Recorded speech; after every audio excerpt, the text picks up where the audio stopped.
Hello, ladies and gentlemen, but mostly ladies. I mean, it was just Valentine's Day, of course.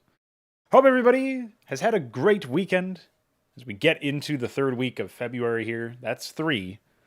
And boy, have I got some shit for you. Going to be working on the planning for our HYDRA campaign. Obviously, that was the last thing that we had worked on in the previous stream. Since then, we've also been doing some polls on the YouTube channel. Check this stuff out. We asked about some stuff related to the Dragoon, of course. It was Drakadin and Centurion. Drakadin still heavily in the lead. Almost 40 people voted on that one, surprisingly. There was a comment by Connor here that was talking about that I meant to respond to earlier. He said that the Drakadin doesn't really mean anything. But having spent a little bit of time in the other polls here, slapping words together, for example, getting a Cantor in for Author of Explosions, or Magnacade for Great Slaughter, or Laneffect for Engineer of Chaos / Disruption. It's given me a newfound appreciation for that approach for Protoss specifically. And I think Drakadin, in that sense, I mean, Dracula is like an undead vampire, right? And undead, well, that means that you died and then you came back to life somehow.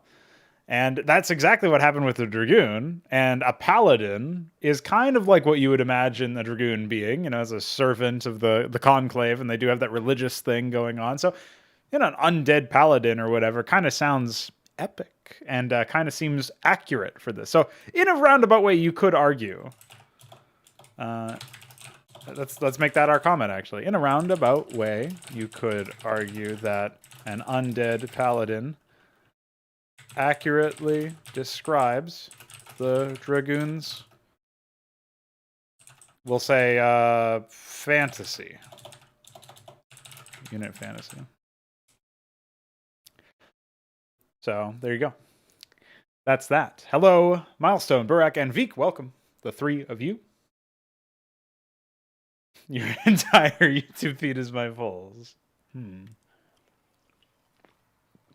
I haven't even made any today yet. I did have these two.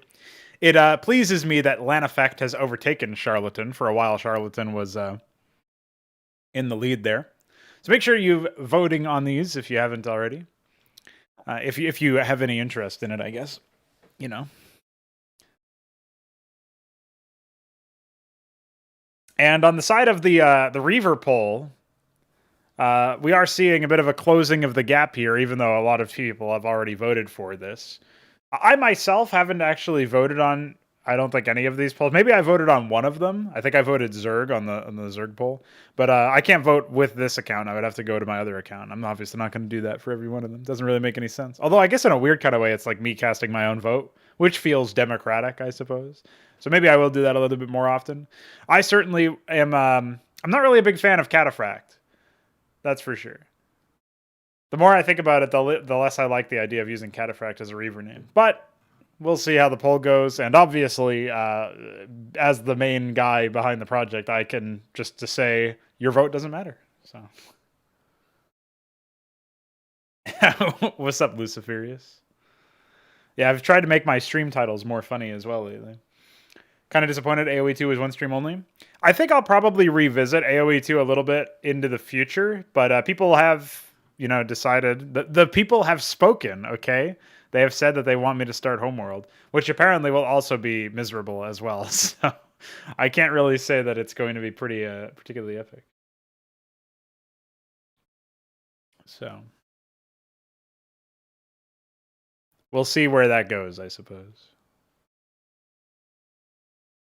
Yeah, it looks like Protoss have well and truly won out. This is probably by far, in a way, the biggest poll, or the most interacted with poll. And I guess it's probably because I keep sharing it and stuff, right? But 60 votes, I mean, even 34 votes for the AoE one is pretty nuts to me. Like, I'm surprised that that's the case. I'm surprised that almost 40 people voted for this Dragoon one. So, yeah. Oh, yeah, and it looks like Solarian won out pretty dominantly over the Protoss carrier one, so I'll have to rename that. So yeah, we're going to take a little bit of time to rename some of the units that seem to be winning in these polls, right? Like, obviously it's not technically done yet or whatever, but I'm I'm happy to start calling some of the more obvious ones. I think Dracodon's already in there. It doesn't look like I've renamed Carrier in the strings, though, so we'll do Solarian. Solarian.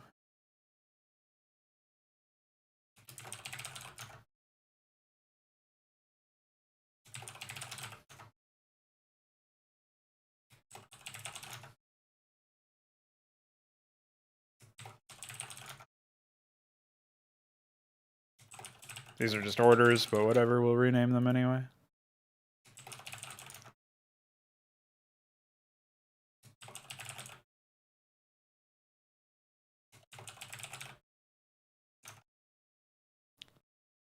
No, I don't think Burak is on the Discord, or if he is, he hasn't filled out the form, that's for sure.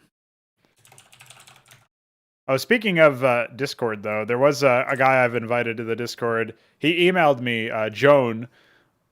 I don't think he has like a username that people will know. But he's actually data mined the tile sets out of Armageddon for the Crimson Glory, which is Starcraft clones. Probably one of the more popular ones. That's the game where the Bactalisk graphic is sourced from the Cascathalor as well. So those units are probably decently in people's minds. They might be able to pinpoint that. So he's actually ripped the tile sets from those, and he's offered to send those over to me. So that's pretty epic. I'll actually check my email real quick to see if he's coming up there.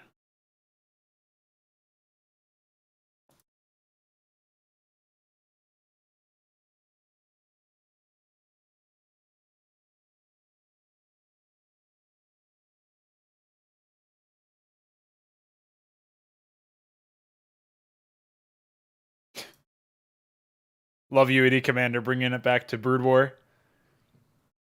Yeah, I haven't received a reply yet. But when UED Commander is like, we don't even have enough gas for battle cruisers. That is true. That's pretty sad.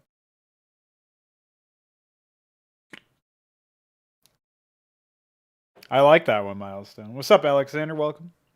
So yeah, actually, speaking of usernames, right? Or not usernames, unit names. There you go. It started with a U. We actually came up with a couple of options here. And so upon looking into what Seraph actually was, I was under the impression that Seraph was like a catch-all term for angels in general, but it's actually specifically a high-ranking angel that is known for just incinerating people, right? So we're gonna come up with a poll right now for the science vessel. Is there a worse name than science vessel? Time to get rid of it. So we have Seraph as one of the options, and we need to come up with another option. I'm not going to bother with Conquistador just because it's like too fucking... it's too awkward to say, right? So we'll say Seraph is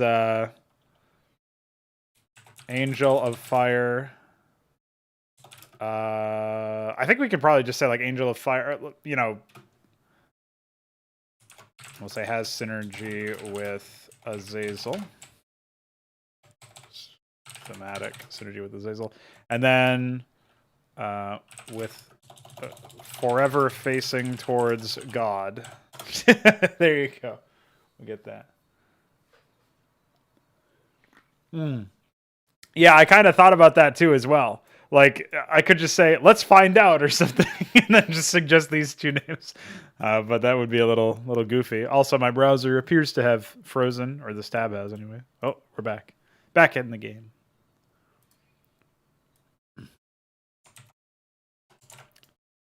And, yeah. Yeah, it would be nice. I feel like YouTube is pretty bad about handling that. I think it's kind of goofy that YouTube allows you to revote. Maybe you should be able to revote like maximum of one time, so that in case you misclick or whatever. But I find it really weird that you can just revote as many times as you want, or that I don't have the opportunity to change that. It's clearly just like a very half-assed implementation, I think. As far as AoE 2 multiplayer, I don't really like the game. Like, it's a pretty bad game, just functionally, right? Like, it's not even a really good RTS. So, uh, I don't have much interest in playing it. If I decide to play it some more on stream or whatever, that would be like skirmish games against AI. But I'm not really interested in playing it like offline recordings or whatever.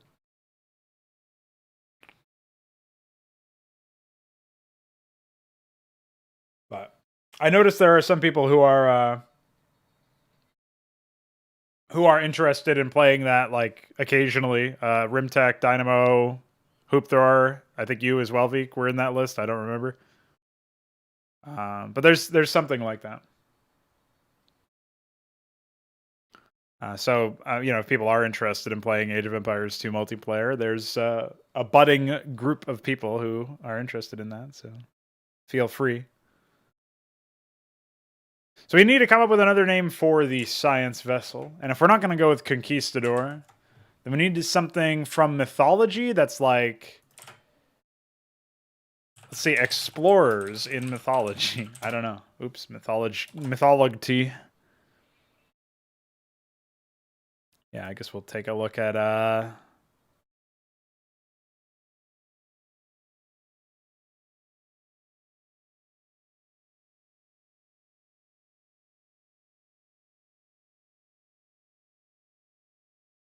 ooh, and an astronomer. That's pretty neat. I like that. This is a diplomat. I don't think this is yeah, that's not going to be a good fit, but I like the idea of an astronomer. That's pretty cool. Voyage of exploration in northwestern Europe.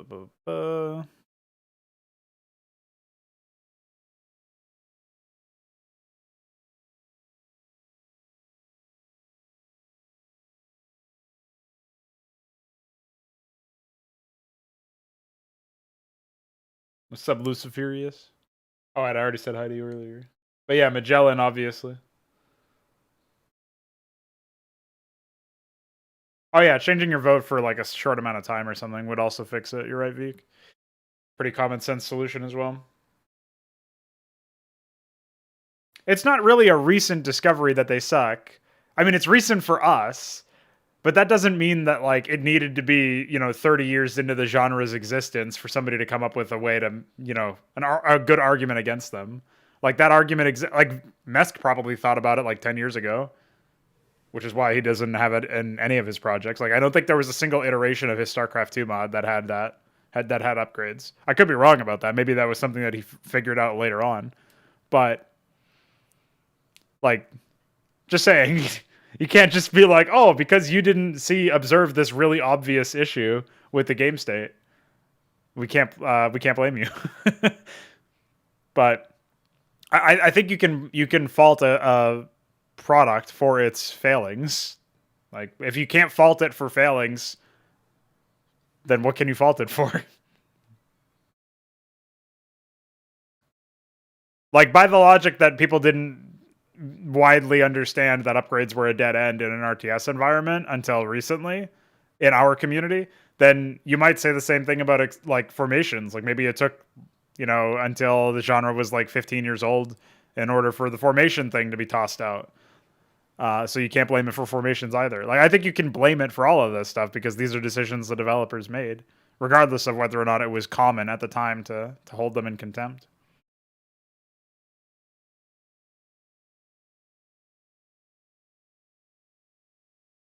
Terran Pythian could be it. I'll write that down here. But I don't know about that one. Simius just sounds like Simeon. Cyclax could be epic, but let's try. There's no like explorers in mythology. What do you call it? Wikipedia. Maybe it's like sailors in mythology. Oh, I guess we could do Argonaut. That's originally what I had in mind for the transport, the dropship.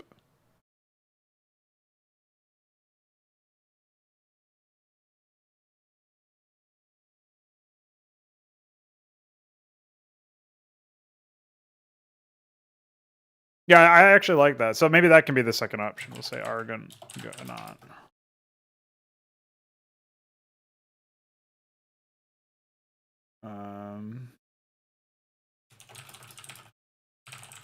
One of the heroes, one of the Greek heroes.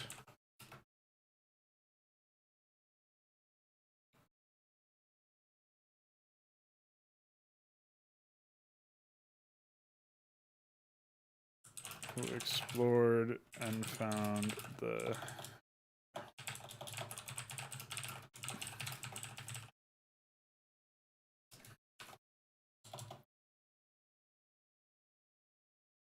okay.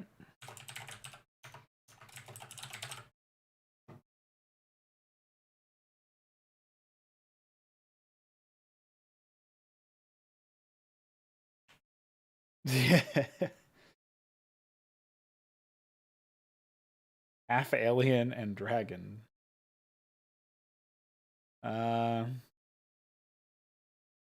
Good luck with that one.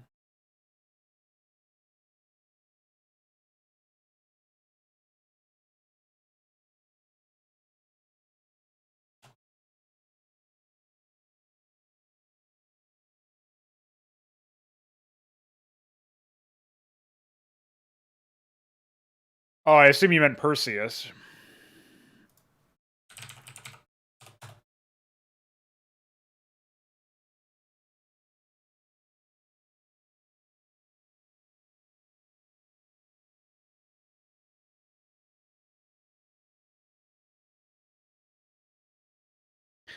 This guy's more of like a frontal, like, combat warrior or whatever.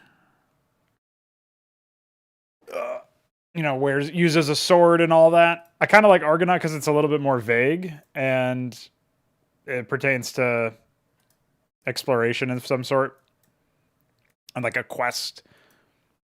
I think Seraph will win. Like that would be the name out of both of these that I will pick, but I at least think Argonaut can have a case be made for it. Perseus feels like it's probably better suited for like a weapon name or something. Oh, Pericles. What is that?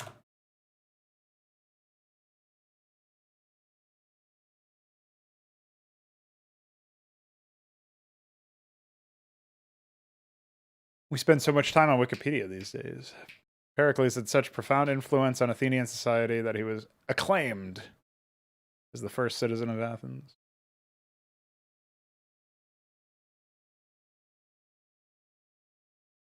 Oh, so he's like some sort of leader of.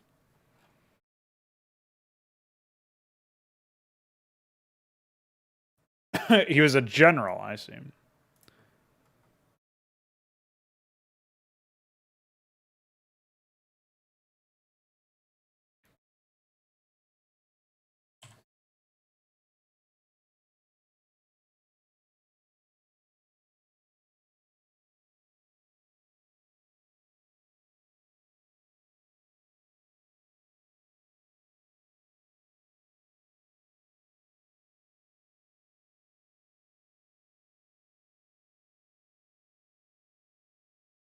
I guess the general part fits the high tier thing. But we already have Heracles, so Pericles would be really weird, I think. Like it's probably too much synergy to rhyme that way directly. That's my take anyway. I'm not immediately seeing the connection to the vessel either, other than the fact that like one of them is a general and okay, yeah, you've got like the leadership type thing going on.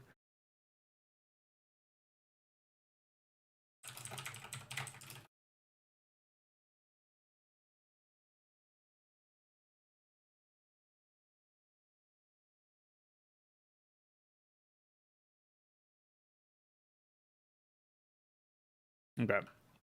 Well, that polls up. Check it out. I'll go ahead and post it in here.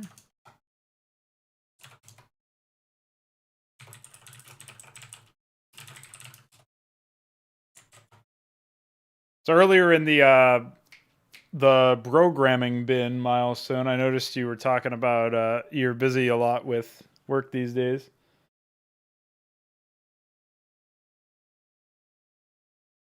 What's that been like?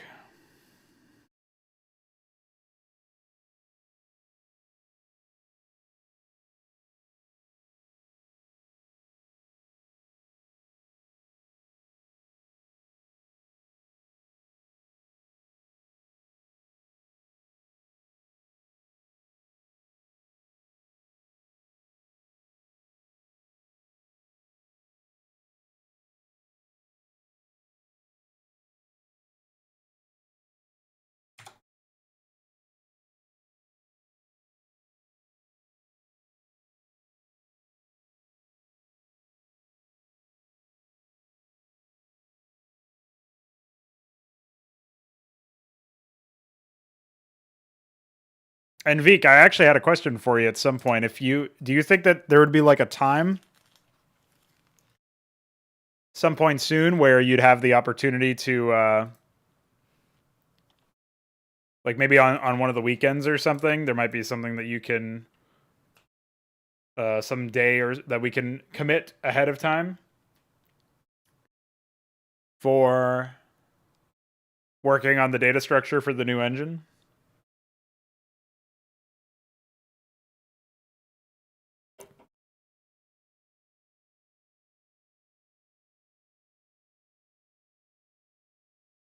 Is your work related to programming and stuff, Milestone, or is that just a hobby of yours?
Oh, do we have Mind Tyrant down here and Kabbalist down here, but we didn't delete these ones? That's weird. Okay, well, let's try that. Rename Decurion to Solarion.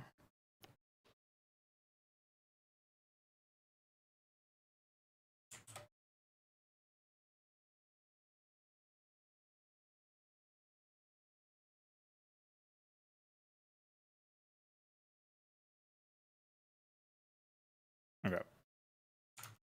So that one was easy enough. I think we've got to edit the unit stat as well.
Oh yeah, it's not called Minotaur laser battery, it's Asterion now.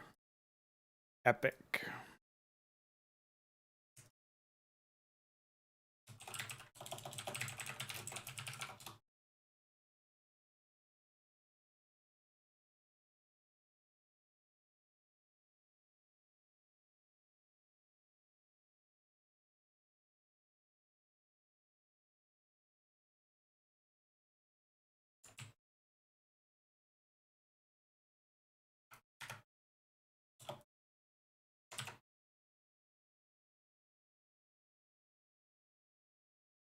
I guess my next poll as well can be something like...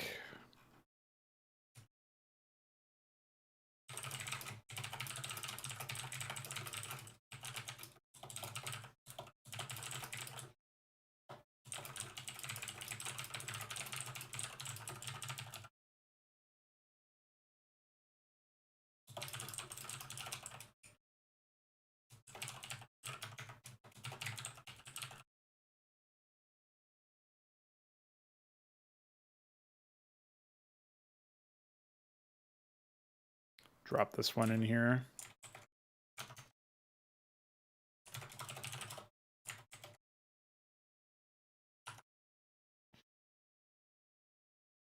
We have 1 vote for Argonaut and 3 for Seraph. Check it out. I do think Terran Seraph has a pretty nice ring to it.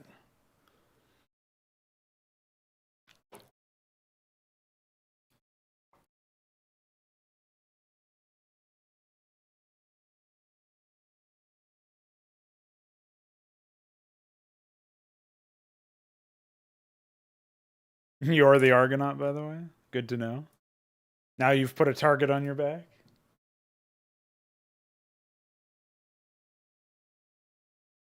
What's the backstory behind Gnosis? I could make the completed polls unlisted. I'm not sure if that stops me from seeing them, however. Well, I'm actually not even sure if I can make the completed polls unlisted here. We're definitely done with this and with that. It would be nice to just, like, stop them from being... Wait, can I? No. Nope, I cannot, Veek. There's no feature for that. The only visibility I have is if I want to... Oh, it doesn't... This isn't even something I can control. It's just visibility public. I can't even change this. What's up, DF?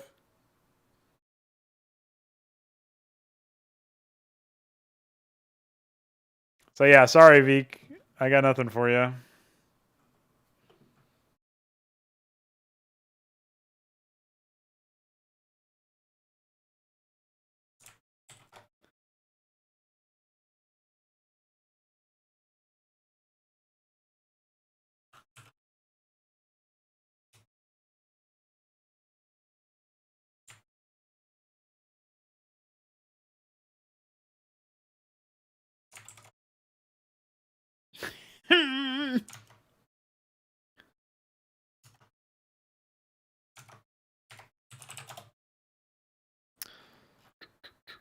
Well, I had just gone for Asterion, but I guess what we could do is...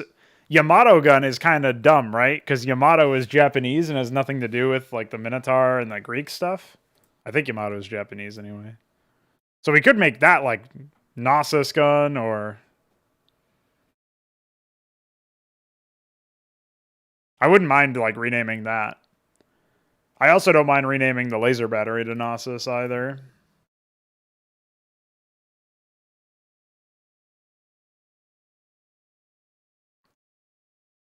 You already asked this question earlier, Barak, and people told you Zerg, which I think is quite mean because Zerg is the hardest race.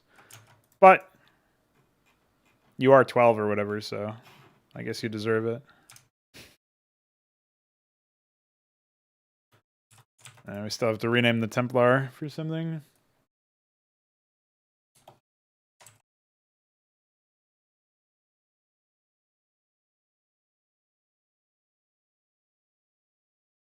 I also can't tell if I want... I can't decide if I want to use Tetragram for a Terran unit or a Protoss unit.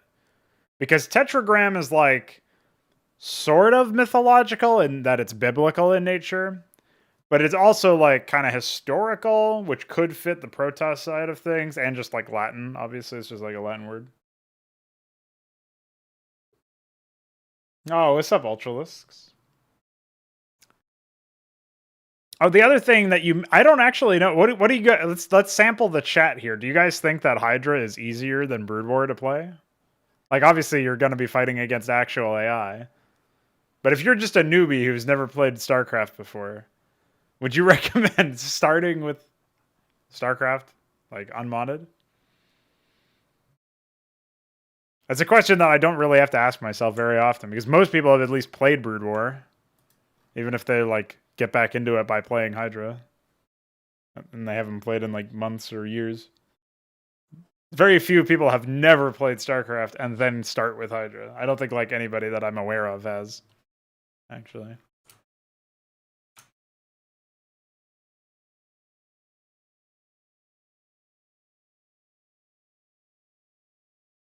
Oh, it is called a Asterion laser battery in here. Okay.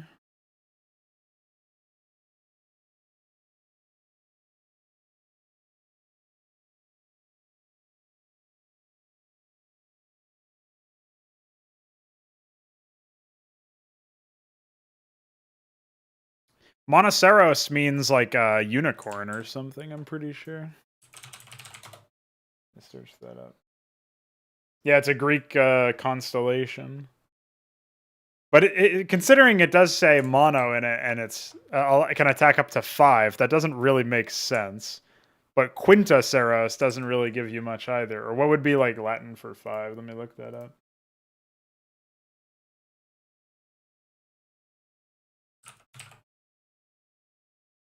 It'd be like Quinctus or Quinctus.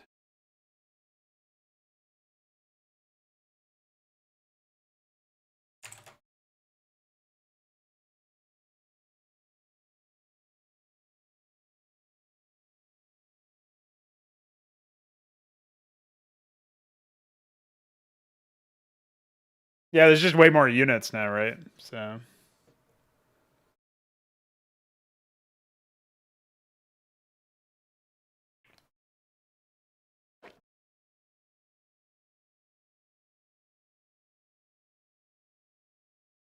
sucks that I'll probably have to remove Monoceros. I can use it for something else, but Monoceros is like a really powerful name, I feel like. So all right, we'll get rid of that at some point.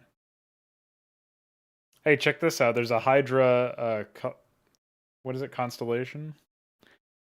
Could use that for something.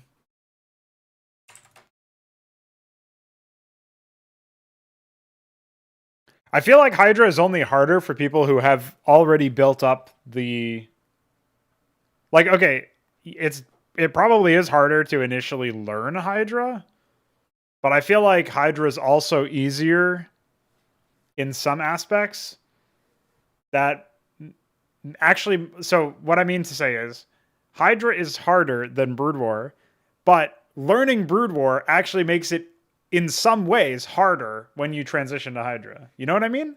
Like having the timings in your head of like upgrades and tech paths and stuff, and this propensity to like not expand under certain circumstances, like all these habits you have to kick when you play Hydra.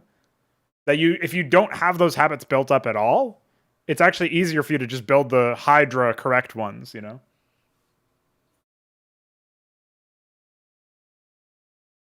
Yeah, just knowing that you have access to a unit at its like peak strength or whatever is pretty nice. All right, anyway. What else was I going to be looking for? I just renamed the Decurion to Solarian. The carrier has now been unlarded.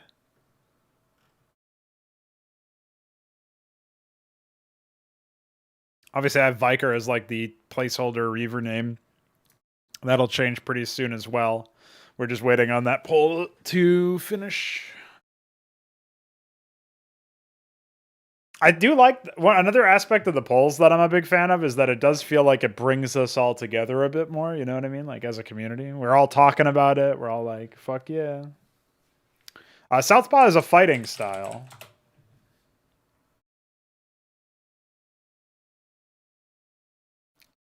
It's like somebody who comes in with a left-handed dominant fighting style. So if we look at, it's like right here, the Southpaw stance. In boxing and some other sports, the Southpaw stance is where the boxer has their right hand and right foot forward, leading with right jabs and following with a left cross, right hook. It is the normal stance for a left-handed boxer.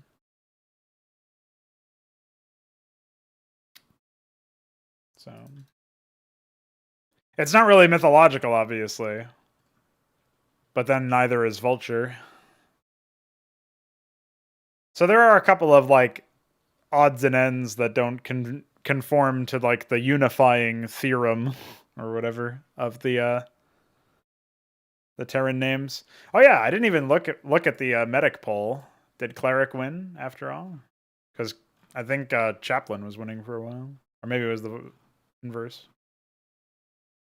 Yeah, cleric is still in the lead. I guess we call that one just cleric. If somebody comes up with a name that could compete with cleric for what the medic is, then I'd be down to replace them. Cleric rhyming with medic is pretty nice, though. Southpaw sounds like a furry OC. Just because of the paw, I guess, yeah. Didn't think about that one.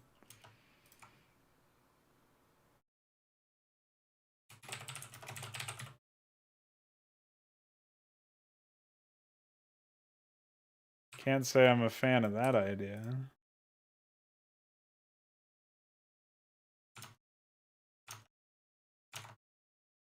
Wait, where's my other folder? Here it is.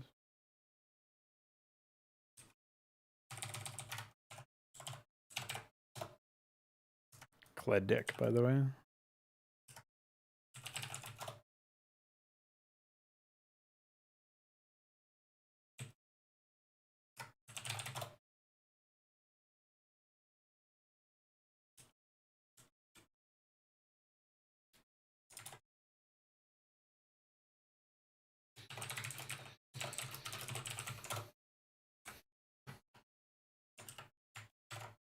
All right, so website should be updated in a second.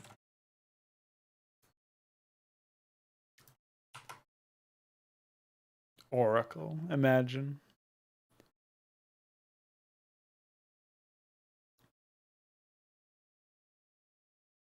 I feel like ghosts, like the ghost itself, actually fits better now, considering they're permanently cloaked.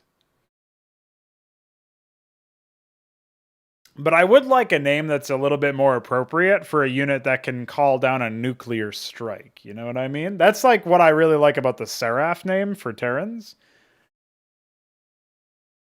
Or for vessels. Like, at the end of all of the shit that they do aggressively, they can also call down a nuclear strike, which is pretty fire and brimstone, you know? Don't say Spectre, what's wrong with you? What is this? StarCraft 2? Blech.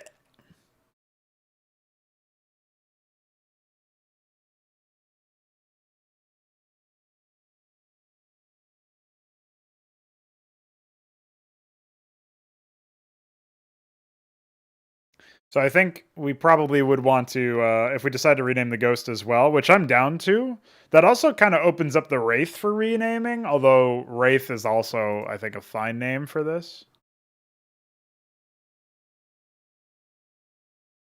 So, don't say Fire Ghost. But there probably are like fiery spirits or something. I don't know, like the question is there like a name for something that is a spirit that can also bring about like doom and Armageddon or whatever? Like, are there world-ending like ghosts of some sort? Are there world-ending? Are there things that are simultaneously deceptive and doom-bringing?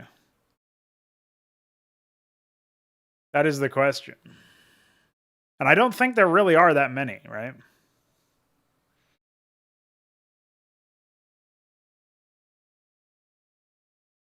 Ah, you're trying to call down the thunder and reap the whirlwind. Is that what you're trying for, Milestone? Enema.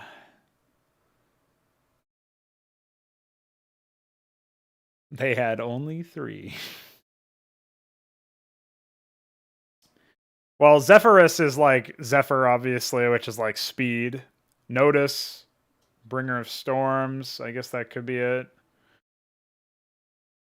But Notice doesn't sound like Terran Notice does not sound very powerful. Terran Eurus is also not particularly powerful either.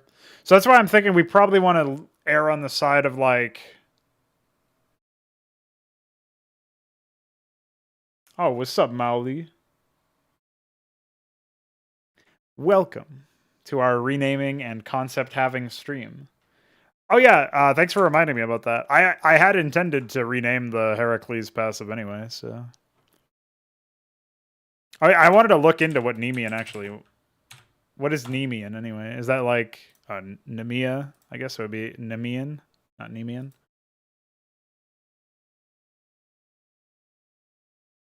Or is it? What the fuck is that? How do I pronounce this? M in my, N in nigh, E. Okay, knee.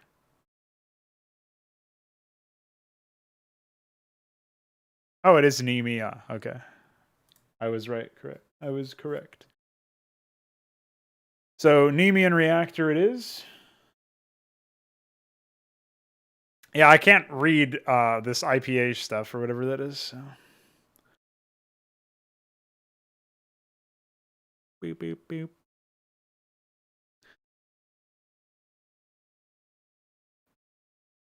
Oh, okay. So the Nemean lion was killed in the first labor of Heracles. I guess that makes sense, right?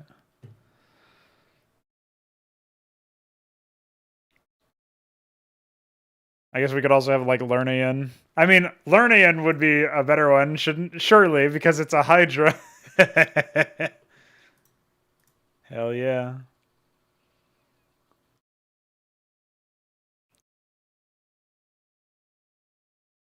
That would be like a solid fucking like reference, like a deep reference. Project Hydra? Lernaean Hydra? I actually don't know how to pronounce that one at all.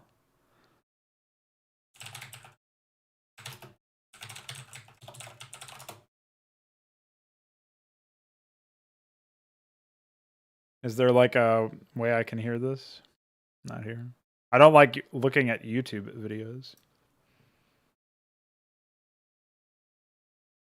Lernaean Hydra.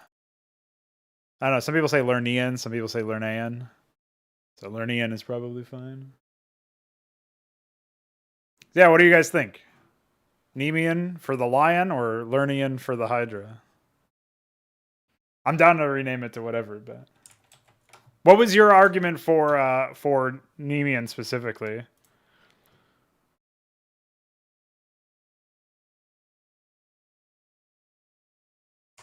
Was there like a reason?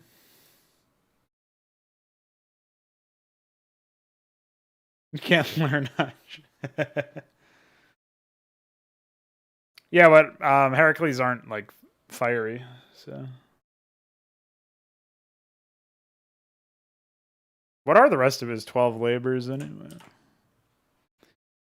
I don't think for like weapon names or whatever in this case unit passives, I don't think we need to be hyper vigilant about making sure every reference is understood. That's something people can look up and be like, "Oh yeah, you had to kill a Hydra." No wonder they picked that name or whatever. I've never heard of Nemean personally. Like probably did when I actually had to study the 12 labors. But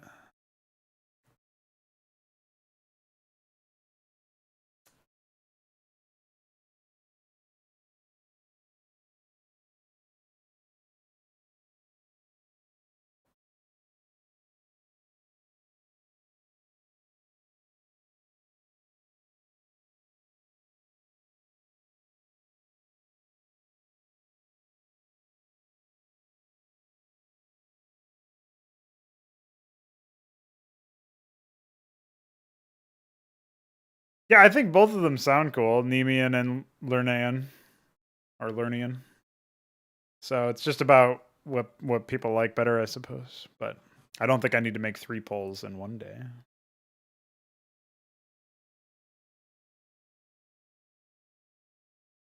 Oh shit, Argonaut's catching up, boys!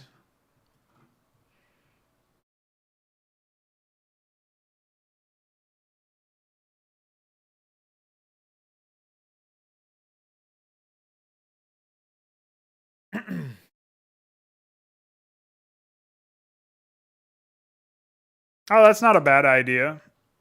Viker. So what, for example, if we take a look at Well, hold on. First, I have to find Heracles passive.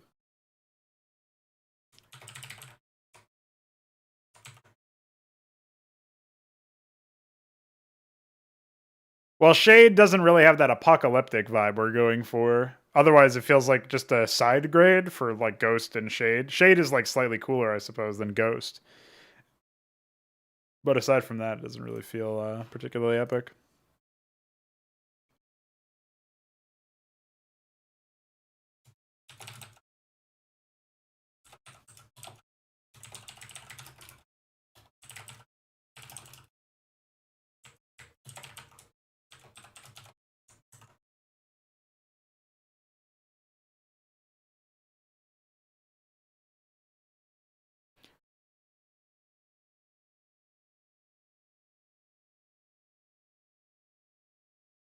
Oh, Skia is well, I think my uh the lack of apocalyptic vibes to it is also still accurate there, but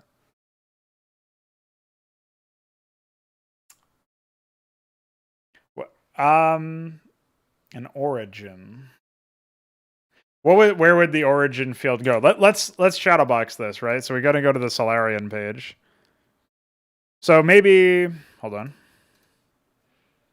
So maybe the origin field could be up here. As in, hold on. So maybe we do something like this.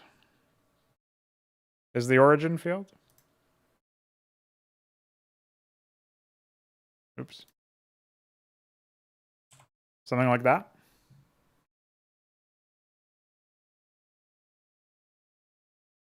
Long text is a fair point. I still think even if we don't have long text, we should probably stop the description from running off past the halfway point. So it'd probably be like this.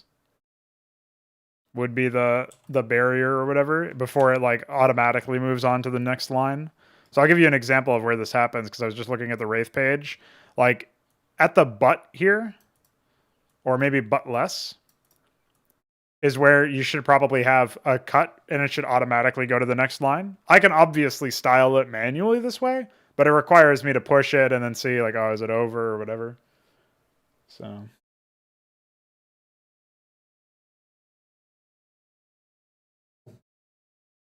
what do you mean by find a better font?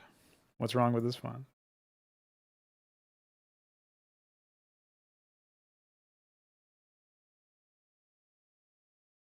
Is that PHP? I don't even know where we would put that, to be honest. So that'll be a Veek thing.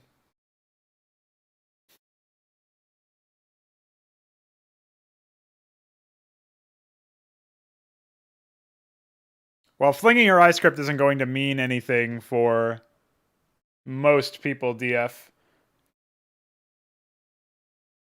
What we should do if you want movement space, which I think movement statistics are helpful, it's just a matter of like figuring out where to format them.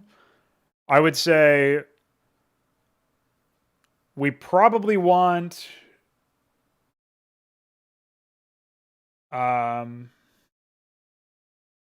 acceleration would be a field that if set to 0 would not appear, just like a lot of other fields. Like if energy is set to 0, there's no energy field, right? Which actually I need to correct because the fucking Wraith page still has energy. Pretty big prank on my part. But so like when I set the energy here to 0, it's going to vanish. Move Wraith energy. Just untick this. Rename Heracles passive. So now I should be able to just click on this and there we go. Yeah, so the energy field will be gone now. So we would have that for acceleration. And then what else was we looking at?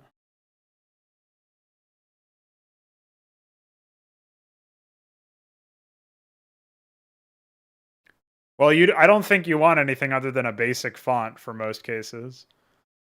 I'm assuming we have the same font in use for titles. Like, I guess we could use something slightly more fancy, but this is a complaint I've never heard from people. What do you think specifically needs to be? What would constitute better here? Because that is not really helpful. Just saying, could use something better. What is lacking in the headlines, in the titles? Does it need to be bigger in your mind? Does it need like what would improve it exactly? What's up, Baleful?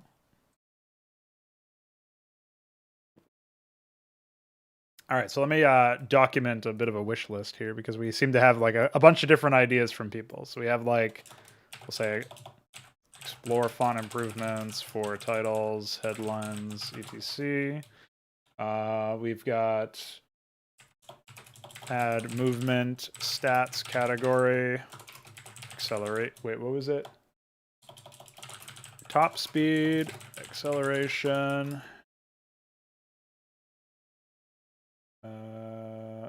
Halt distance, turn radius, linear I script. So I actually, upon second thought, the top speed, the problem with top speed with putting movement stats on is we cannot actually give the player a good approximation of how fast the unit is if they are if they're an iScript unit. So we can have an internal field that's not shown anywhere, sort of like the ID, although the ID dictates which icon is used. But Flingy, or iScript in this case, we can say like, this is internal field that shows, hides, XL, halt, so that these second and third fields won't show if it's set to iScript, and if it is set to Flingy, these will show. I think that's fine. Top speed could probably just be called speed, although I guess that's a little bit, I don't know. Maybe that's also fine. But the problem is like I don't know how we get you a speed amount.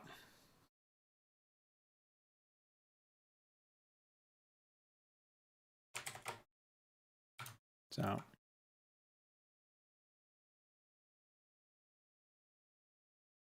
oh, what the fuck? No, I hate this font. It looks like we've traveled into some cartoon land.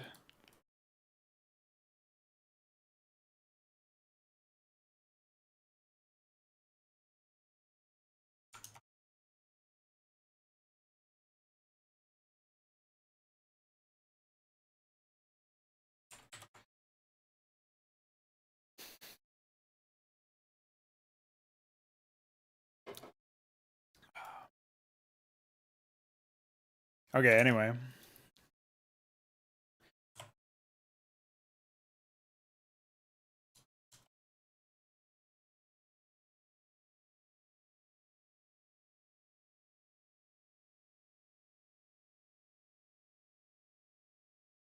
iScript based speed is pixel based per frame, and you have translations of Flingy top speed into pixel per frame. So you think pixels is a good speed unit?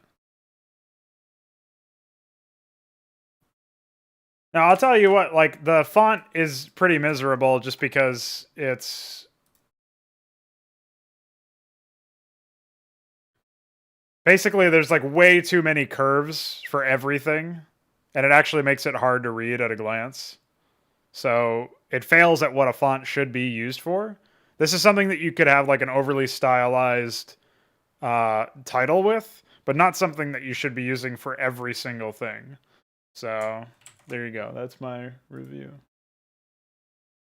Hey, that's up next. Yeah, unit. So it's like origin field with unit names, history, etc. So I'm not sure where the origin field would go. I guess leaving it at the bottom is totally fine. The problem is that it will still push the key down here, although I guess this stuff is like easy enough to just commit to memory. But if the key is beneath the unit lore or whatever we call it, it's going to be pretty difficult, I would say. I'm not personally stoked about like unit lore. I feel like most of that stuff is irrelevant and usually ends up being pretty poorly written anyway. So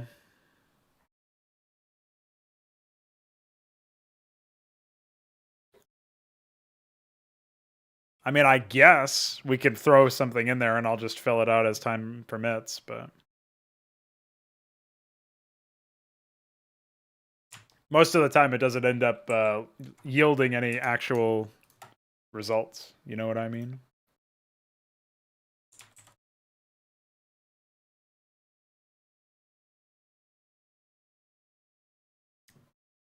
We probably don't need this key because, like, you get to see what everything is.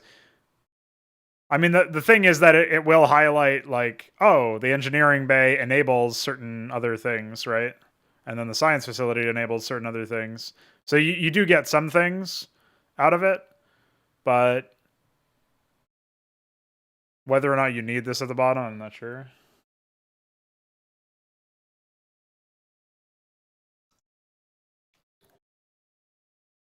Yeah, I suppose a collapsible box wouldn't hurt that much.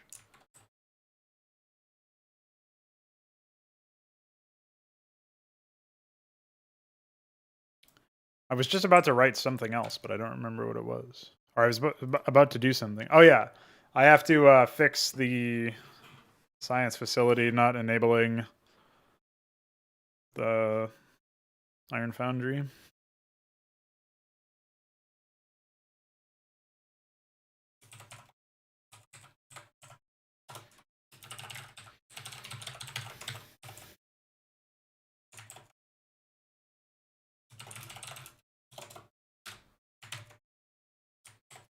Yeah, I mean, I don't really. Even after asking Alexander for a bit more of an in-depth review on the font or a reason why he doesn't like it. I mean, like, the one thing I can say is, yeah, it's kind of lame to just have these texts in all caps. It would be nice to have, like, maybe a banner image of some sort that fits in well with the background. Oops. But I don't know that it's, like, absolutely necessary here.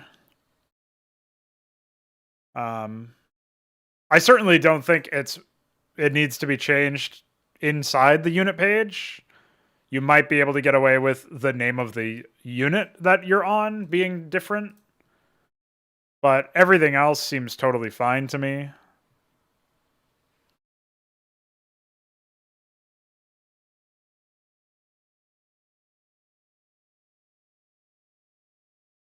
I do think that it would be nice if we could have double the size icons. Although optimally, you would just have like the unit's actual sprite here instead of the icon. Or maybe not. Like, maybe it's better to stick with, be consistent and have the icons. I just feel like the icons themselves are kind of like, they're solid, but they, having a unit sprite is probably a little bit more informative, particularly if you can, like, change its direction orientation and stuff. Thinking far off into the distance.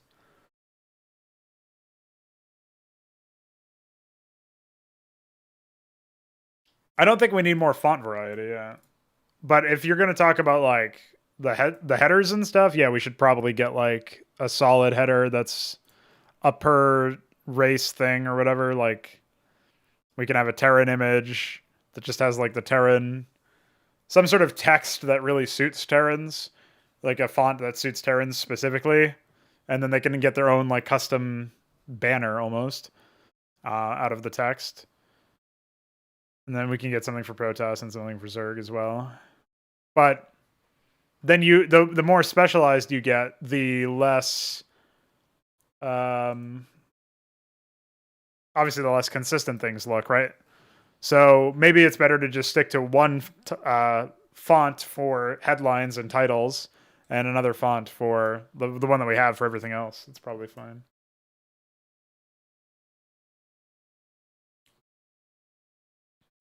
Well, DF is saying that he would re-render the icons to actually be double-sized natively. So we could see how that comes out.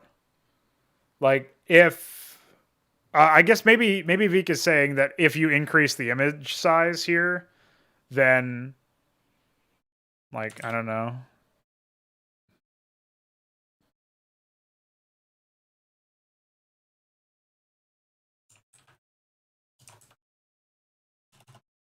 Maybe what he means is like, if we were to take this and then just increase it, like what is it right now? It's like 36 or whatever, right? So, or 34. So we're increasing it to 40. Oh wait, no, 68 would be correct here. And he's saying like maybe the image size would be too big, I guess. I don't think it would. I think there's plenty of space in the header, like this area, so I think this still would look fine overall. Obviously, like this is very easy to do edit myself, but then we can make the title bigger. Maybe the title being this big is kind of ugly though. Like I can see a complaint about this being so large. But we could probably make the font size smaller than we make the icon.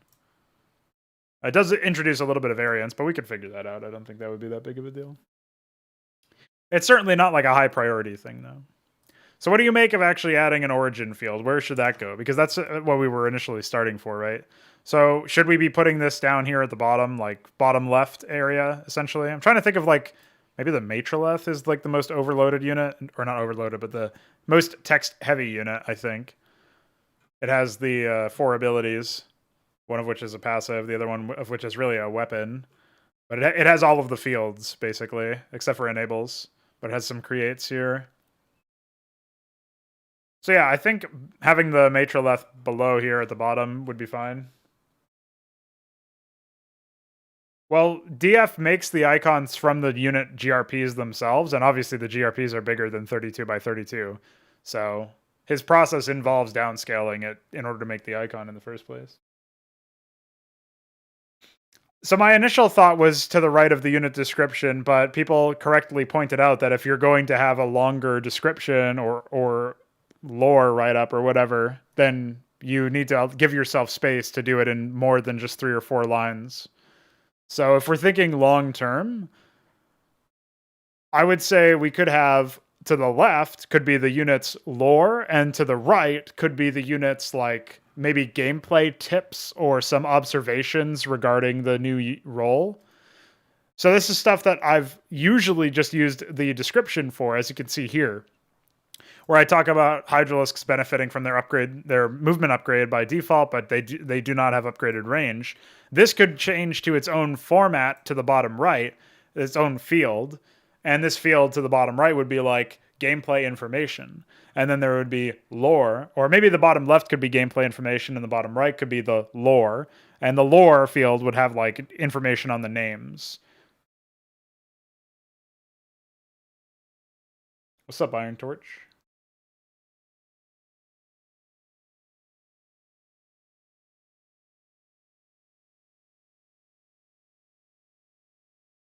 Should replace the race icons with something more fitting.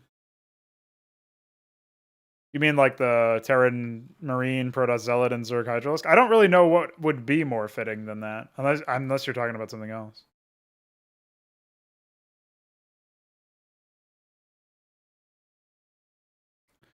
I'm also not sure what you were talking about. The page will expand when it needs to. I don't. Did somebody else? Maybe you're responding to somebody in chat, because I don't think I said anything about the page expanding or not. I guess you're talking about the space over here. You don't want to have. What I mean is, if I have like a paragraph or two of text in the top right, then that pushes everything down in a way that is not attractive whatsoever. So I wouldn't be limited in the sense of the site can't handle it. I'd be limited in the sense that it doesn't make any sense compositionally. Whereas if you have the bottom left and the bottom right dedicated to space where you can write as much text as you want and it's safely out of the way of everything else, I think that's much better for the composition and gives me a lot more freedom to write without worrying about like this doesn't look good. I mean, maybe it still won't look good because it's like a giant paragraph, but I can tweak that myself. At least I have the freedom to make the decision to make it a giant paragraph if I need to. Whereas I think like at a glance, the most important information is stuff related to the actual unit stats, what it's created from and requires, its weapons and abilities. And then, you come down here if you want to learn more information.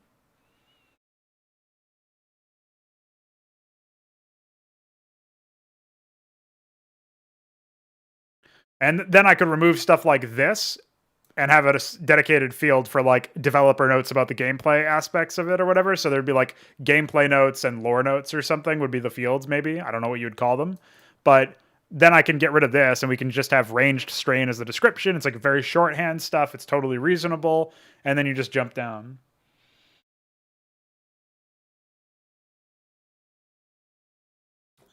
As far as implementing the wireframes, I'm not really sure. I can't think of anything off the top of my head where wireframes would be more useful. The icons show more of the unit's profile because they show more details, even though they're monochromatic. Whereas the wireframes obviously are a little bit different. So I'm not. I can't think of anything that would be immediately useful for that. But maybe somebody else will have an idea. I don't think the text is the lagging part. It's just YouTube being bad. That's why they've switched to Twitch. That's also why I restream in case one platform is shit. Usually it's YouTube. But yeah, what Balethal said is basically what I was saying. DF also makes a really good point about the icon being bigger, is that at a glance, you would instantaneously know that the icon is like, it's drawing more attention to itself, the fact that it's larger. It already kind of does that since it doesn't have the border around it, which is fine. I think also when we end up replacing the title font with something else, that will also help separate it. I was thinking about whether or not we should have the title for the unit in all capital letters, but I feel like that would also be a little unsightly. So it's probably better to just have a more distinct font. So I'll look into something. Like I downloaded a bunch of fonts recently. Might be useful for that.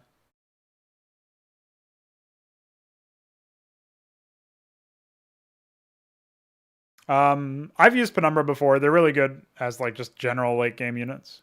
AI obviously uses them a bit more now in my special bus commit.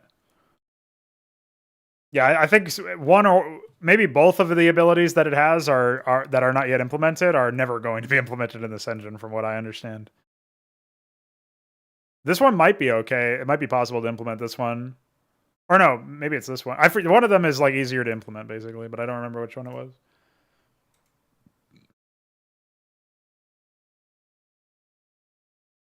Oh, okay. In that case, I'll just have to look for Google fonts that look a bit better. You're gonna have to tell me more specifically what you're responding to, though, Veek, because we're not really talking about adding dead space. We're talking about avoiding adding dead space by just having the description field here. And then instead of in the bottom, like instead of in the top right, pushing everything, flags, like unit stats, created from requires, weapons and abilities, creates and enables, instead of pushing all of this stuff down with one field, you give me two fields so that I can have my gameplay stuff and my lore stuff in a dedicated subsection all the way down, which if we follow DF's suggestion as well, could even be in a collapsible section, could be a user preference to say, hey, I don't even want to see this stuff, so just keep it minimized. Whatever we decide to go with that, like we can explore that a little bit later once the feature is added, but that's totally reasonable for my money. Like I don't see much of a reason to, I don't see what we gain by putting it up in the top right, besides filling in a little bit of negative space over here. We're not adding more negative space by adding two fields that will be populated for every unit down in the bottom. Yeah, lore is low priority, and I think the gameplay notes as well, they're a slightly more priority, which is why I suggested gameplay notes should be to the left, because most people read left to right in the West. So you go for gameplay notes on the left, lore on the right, and then you've got yourself two pretty solid sets. But they aren't related to description though, Veek. My gameplay notes about like that go super in depth that are going to be like this unit original, like here's the intended combat role and here's a bunch of other stuff about it. There's no way to format that up here. The ultimate walker field here, the description is just a little tagline for the unit to give you an at a glance understanding of what the unit does. But then after that, if you want more information, you go down.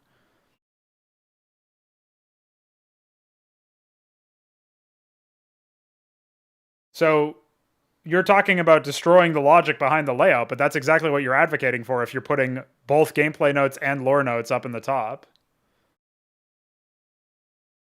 Like, I don't think it's that much of a stretch to just completely isolate the description, the tier, and the unit name from developer notes about the unit and lore notes about the unit, which are all the way at the bottom because they're not relevant.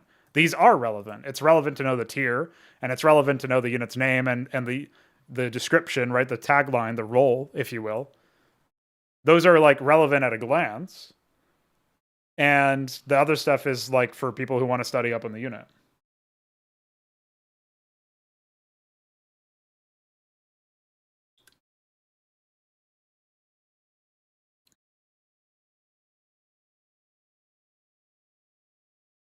So I think in the bottom left being gameplay notes and the bottom right being lore would be totally reasonable. I don't see much of a counter argument against that, but I'll give Veek some time to respond if he still believes he's got something I'm not seeing. Does the Penumbra really only have 2 armor? That feels low.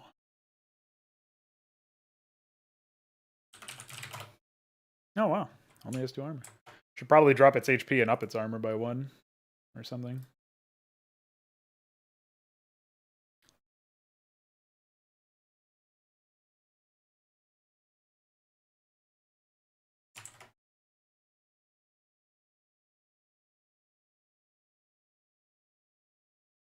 I'll think about that a little bit later. We can check in on the polls. Tied 50-50 for Seraph and Argonaut. Wow.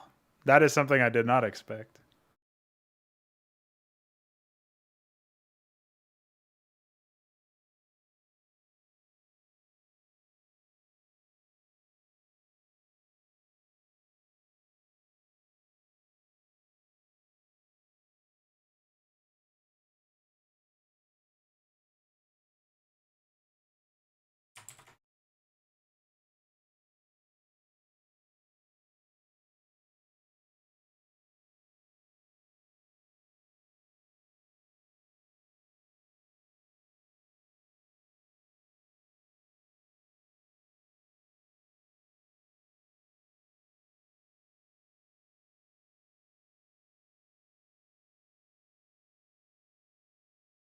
Okay.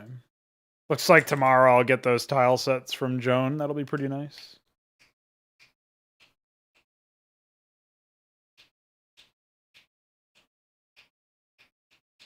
Yeah, I think it makes sense to have the combat role as like like going more in depth a little bit later on. Oh yeah, so Joan is a guy who emailed me earlier today, offering tile sets for from Armageddon for the Crimson Glory, which is the same game that I ripped the Bactalisk and Cascathalor graphics from. So he's going to have those to me, he said sometime tomorrow, probably. And we'll have some more graphics to chew through. Might be able to slap some of those into the tile sets. It's kind of funny because he opened up his email talking about a bunch of stuff related to like how he really is like a huge fan of Inconsummate. I was just looking at him like, poor guy. All right, let me discard this change here. But I guess he's like a fan of the fact that I mess around with tile sets, and he wanted to offer some more assets for me to kit bash. So I'll take them, and I'll definitely take a look at them.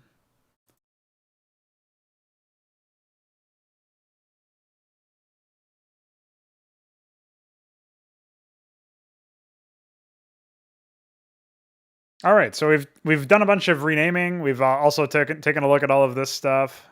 So we've resolved that. Yeah, Google fonts. Let's take a look at those. Dismiss. Let's see.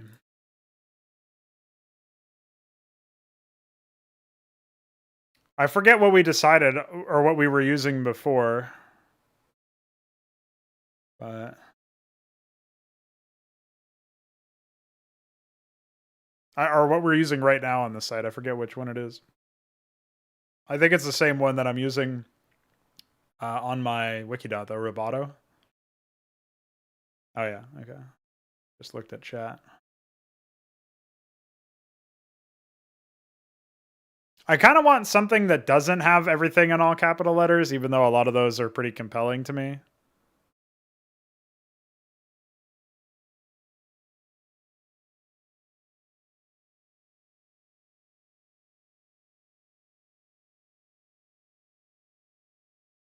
I don't think Kenyan Coffee is... Oh,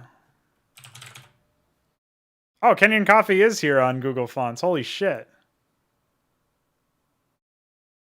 I think. Oh, no, this is external. Fuck. That's lame.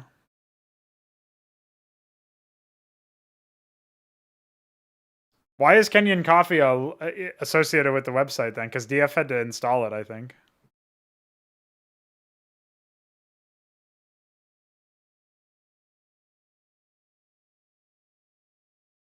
I kind of like a regular 400 on this font.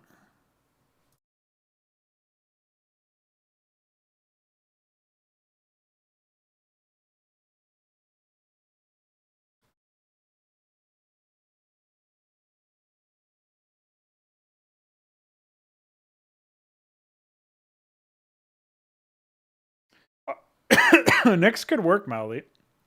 I'm gonna look up some like apocalypse stories and stuff a little bit later. We might get something Nordic like from Armageddon. I want to see if I can find anything that's like a little bit closer.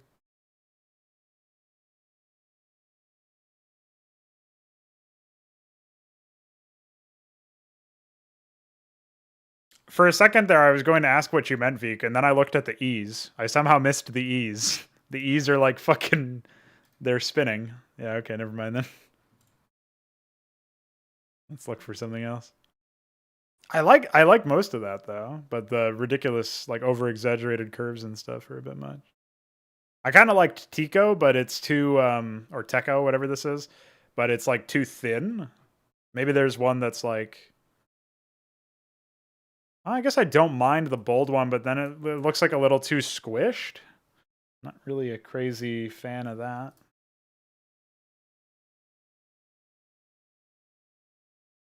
I guess I don't necessarily mind this, but the G's are a bit much. Oh, they have like different ones based on bold? Oh no, italics are completely different than non-italics. So that one won't work either. I'll keep Tico open in case.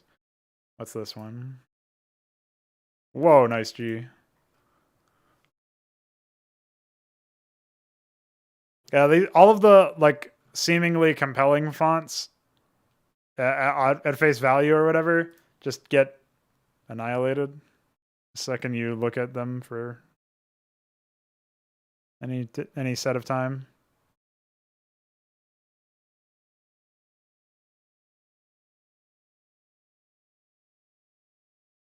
I think the issue... Well, Veek can go into more detail about this, but the reason why we're using Google Fonts specifically is because without them being on Google Fonts, there's some issue with having it be synchronized.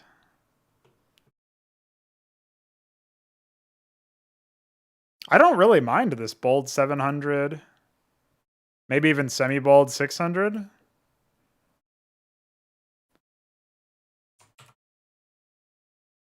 Exactly, Iron Torch. That's the play. Font Square. All right, I linked you a font in DMs, Veek. Yeah, I think 400's a little too weak for a title. So we would want like 600 or something, but maybe even 700. But let me know what you think about that, either here or in DMs. But if you DM me, you gotta let me know because I'm not looking at my ripcord right now.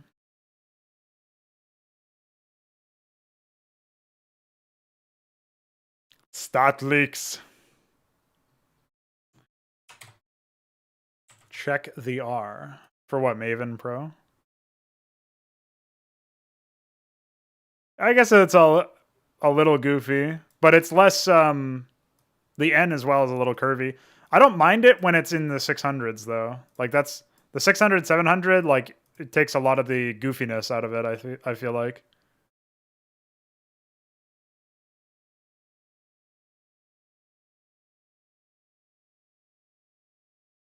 I think the spacing is good too. Like a lot of fonts have really bad spacing between letters.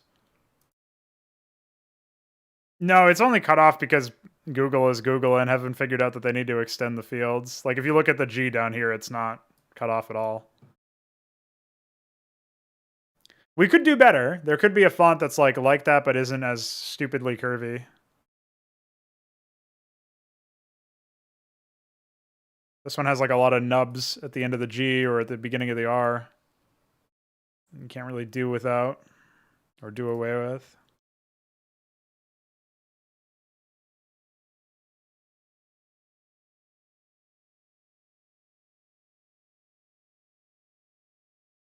Glad this is just randomly in here.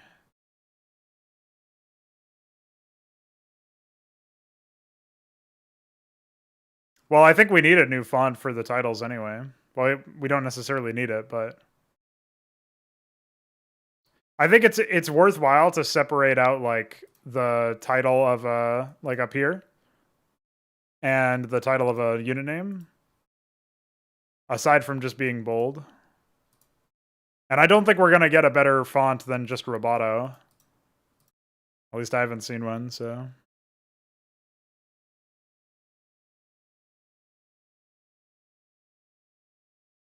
Yeah, we need something that's like meaningfully different, but also consistent enough that it looks fine on the same website.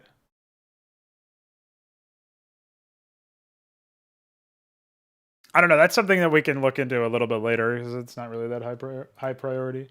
But if anybody else wants to troll through Google Fonts and find something, might be epic.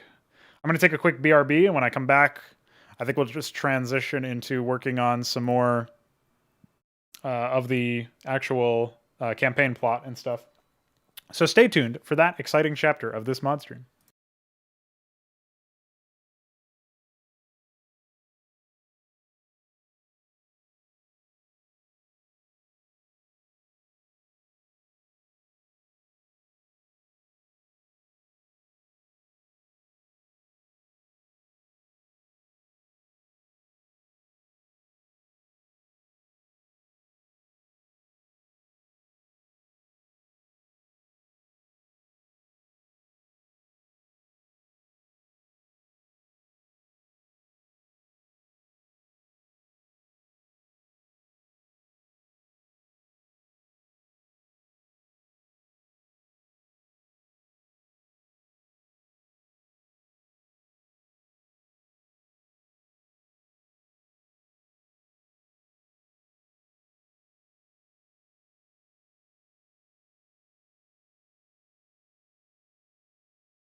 All right, I'm back. So another thing I was thinking about pretty recently was, hold on, I have to put this somewhere.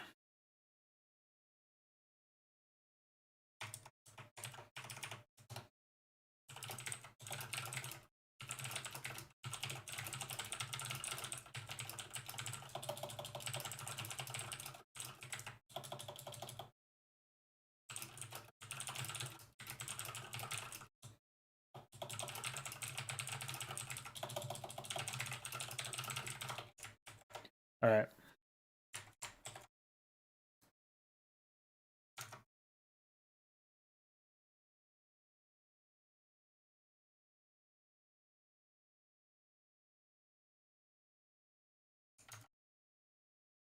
Yeah, I don't really like the Maven Pro on the website or as like the regular text. I feel like it's too like fucking new age. But you are right that I'm not really a big fan of it as a header either, so so basically it's a no. So we'll have to go back to the drawing board for that one. Now, I was thinking about some new unit concepts, and I was thinking about how for Terrans, we've kind of like ungimmicked the bunker, if that makes any sense. We have the bunker, we have the opportunity um, for the bunker to land, to load any allied organic unit that can fit. Obviously, it only has 4 transport space, right? So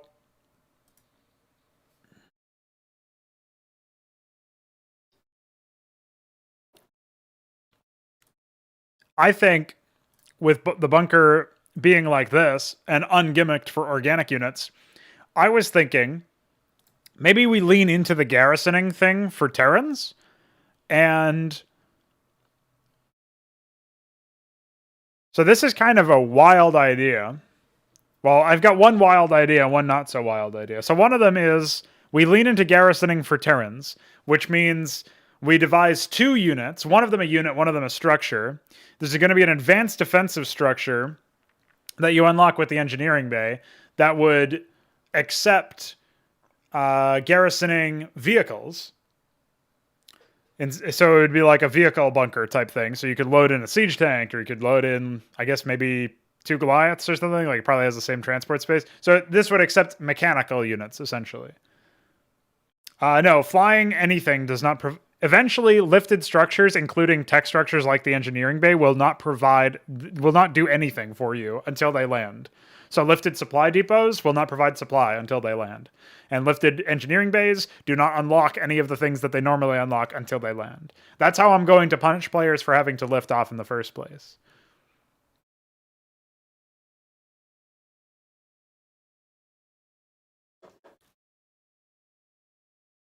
So that way you can't just like lift off your engineering bay and fly it off into the sunset and free up build space, for example, which you can do currently because the engineering bay doesn't need to be landed in order to provide anything.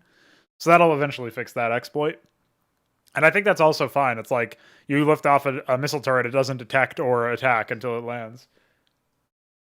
So anyway, my idea was you'll have an advanced production or an advanced defensive structure that accepts mechanical units, maybe in addition to biological units, or maybe it's specifically a bunker for mechanical units. I'm not 100% sure what we would call that one, or how that would work. But yeah, the bunker will still have the units in it, so you can use it to like leapfrog across. Like if you put up a bunker and then put 4 fire bats in there, lift and land into your opponent's base, and then unload the fire bats so that you can attack his nexus or whatever. Like that could obviously be a play. It's a bit goofy, but it could happen. So yeah, that will be a thing in the future.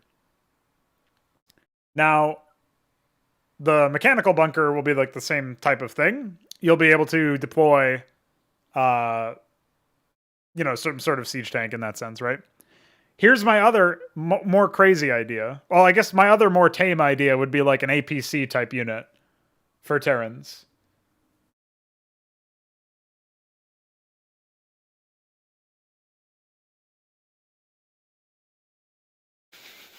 If you guys are going to talk fonts, you should do it on the server so we don't get derailed here. So the mech bunker accepts like a siege tank or 2 Goliaths or like a paladin, pretty scary. Obviously, it could accept striders, right? So you can throw in like an Atreus. You could throw in a whatever the Reaver gets renamed to, fucking architect, like scary shit, right? You can imagine all that stuff being pretty terrifying, actually.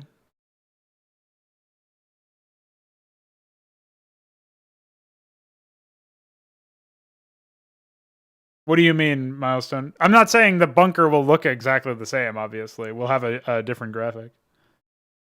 There's going to be a structure that is similar to the bunker, but only accepts mechanical units, is what I'm talking about.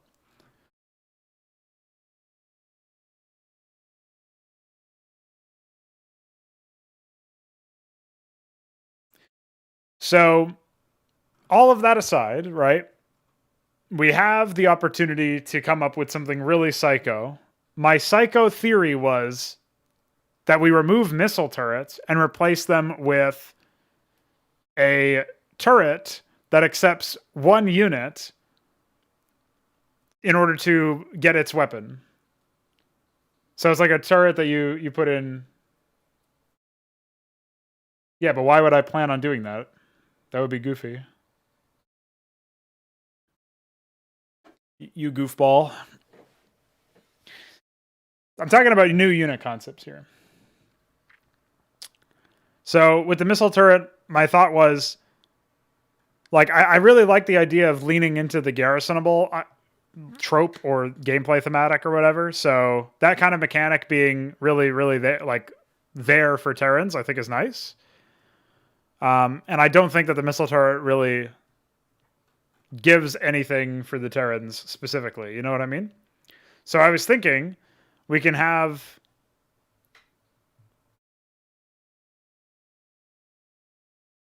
the missile turret be refactored into something that can accept one of any unit in it to get a weapon, but maybe it only has like transport space of 2, so you can't put like certain units in. I don't know. Not 100% sure how to make that without it being really gimmicky.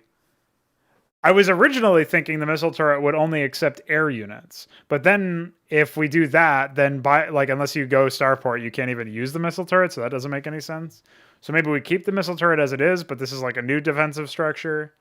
Because I just want the idea. I like the idea of like docking your air unit in so that it can be used as a defensive structure or something, or in conjunction with a defensive structure. I think that's wild and could be really cool.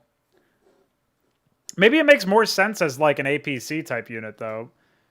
So maybe the idea of loading any unit in as a weapon makes more sense as a unit that can move around, so you can combine it with any other unit. So yeah, you can throw in like 4 Marines to have like a mobile bunker, but you could also throw in like a Wraith or a Gorgon or something mounted on the top almost, you know? Could be big. Could be big. It's almost like you essentially you can choose what the turret of this unit actually ends up being. Terran Air Skybase, that airships dock to. Yeah, like just imagining like an air unit docking on top of the mech, the APC of some sort, right? I think that could be really interesting. I don't know what tier it would be at, but it could be really interesting. So these are just some of the crazy ideas that occur to me.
Oh shit, Seraph is now ahead of Argonaut by 20%.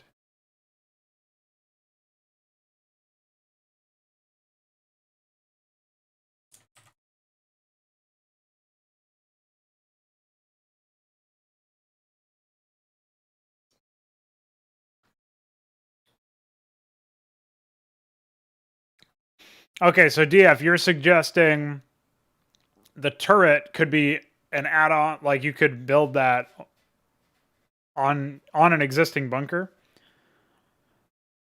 I'm not really sure if I like that because it's like a new mechanic for that one unit basically. There's nothing like that. Like if it was an add-on, that could be kind of goofy, I guess, but imagine having a missile turret as an add-on to the bunker. That would be really funny. But also, like, obviously, it could only ever be to the right or whatever. So I'm not really like a big fan of that either. I was thinking maybe there could be a new unit that essentially acts as an anti-air unit of some sort. That is also a detector that would almost serve the role of like a mobile missile turret, and could be loaded into a bunker in order to do that. So it would have to be an organic unit. But I don't know how much sense that makes.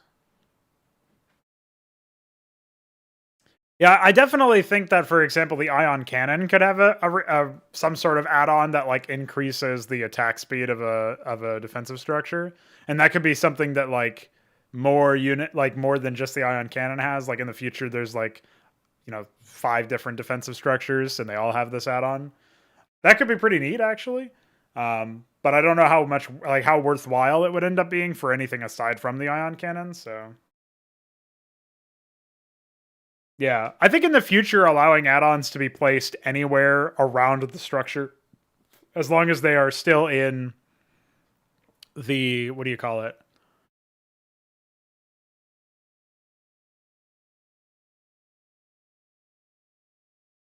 Add-ons don't need to be offset, but my goal or my dream would be that you can place where you can decide the offset, and as long as it's touching the unit, it is legal. Like as long as it's like in the same collision or whatever.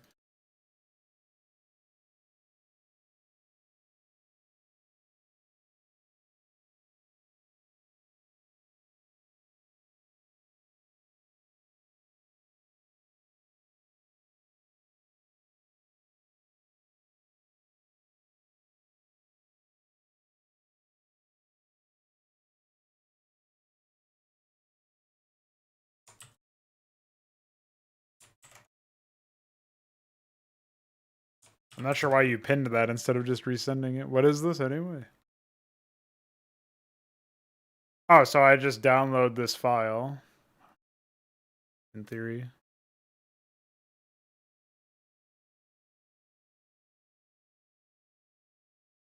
I guess I can just raw it and then copy it into a new XML.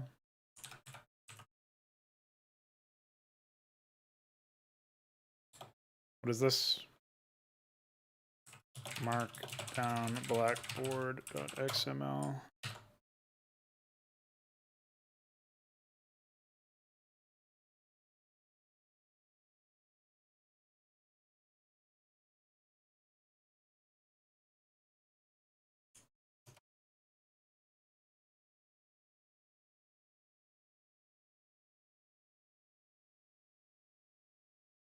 Okay.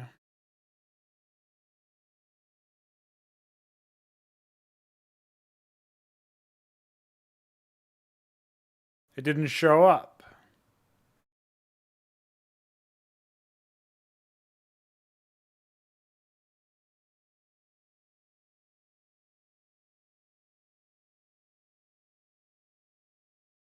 Oh, I have to save it as.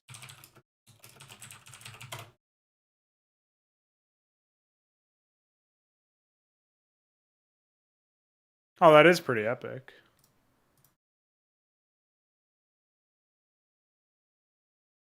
I'm not sure how to make it always automatically associate with markdown files, but maybe that'll just happen automatically now. Thanks.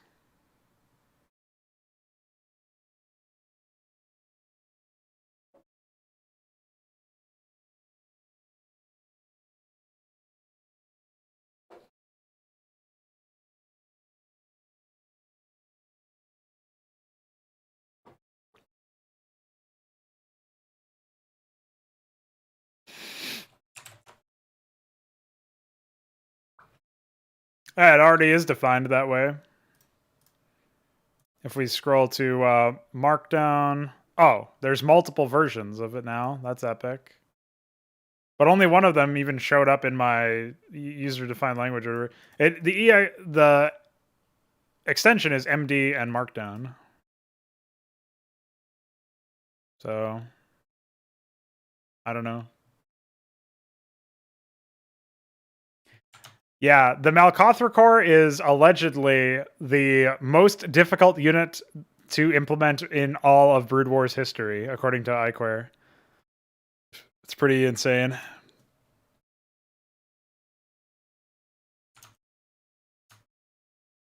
Yeah, I'll find an MD file somewhere.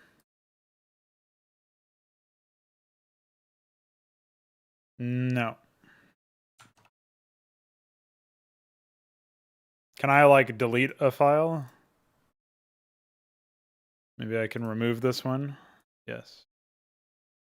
And then I can remove this one. Yes. And now what happens? Okay, now it works. Just had to remove the other ones. Pretty nice. I will take it. Oh, you know what else we can do a poll for renaming, by the way, is we can do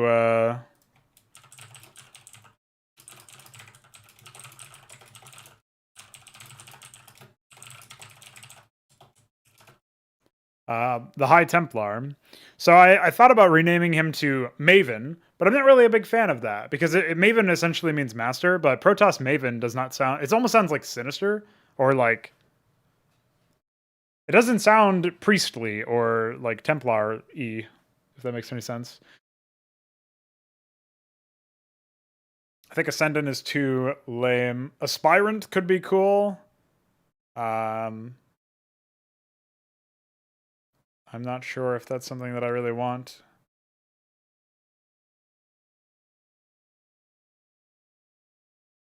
Maybe this is also where I start smashing some words together from Latin. So hold on. I'll get you guys first dibs look. This is a first person look at my process for coming up with these names. I did not know it was a bird. Pretty sure that's raven, but that's okay.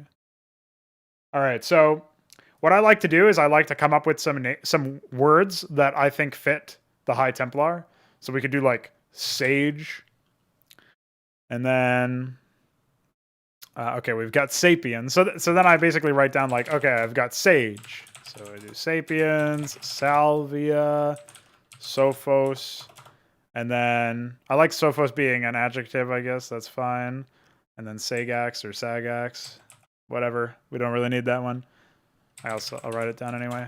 All right, so we've written down some words there. Now we can come up with like, all right, let's do wisdom, or not really wisdom. We want something that's like a powerful spellcaster or something. Like maybe sorcerer is a word in Latin. No, it doesn't look like it. Sorcerer. Maybe if I spell it correctly. Yeah. Okay. There's magus, sorcerer, magus veneficus. Precantator. I think we can probably start with like Praken or Pray, because it's like obviously like Praetor. That could obviously be there. Yeah, using Google Translate for Latin. XD. It's not going to get me every single word, but all of these are actually words in Latin. So this is generally my process for doing this stuff. So I got a couple of words here. So I got sage and sorcerer. Those are going to be like my nouns, so to speak. Then we could get some like more adjective style things. So we could say maybe elder. So we could say elder. We've got prior, major. We don't really have anything really good here. What if we think of maybe respected?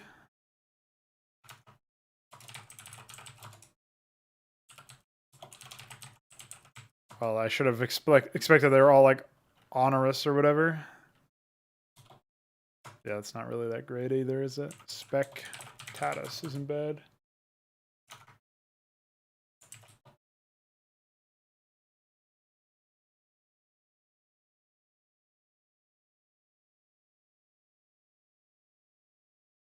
Marinus, yeah. If we really wanted to be Warhammer 40k, we would just name all of the Terran units Latin, or words that end in us. Anyway,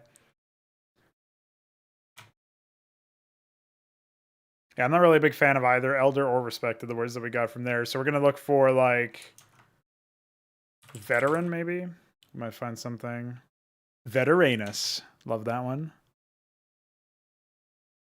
There's Evocatus is back there. LOL.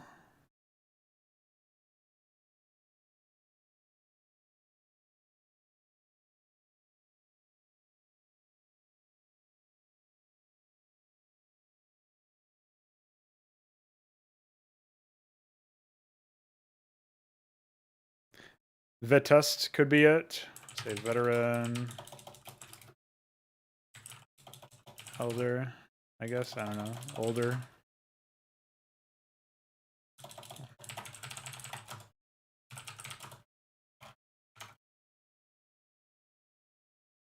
The fuck are you wucking me, boy? Oh, are these all fucking Warhammer 40k things? I think Burak is just trolling again. What a prankster. I guess he has not played Starcraft, but surely not like this.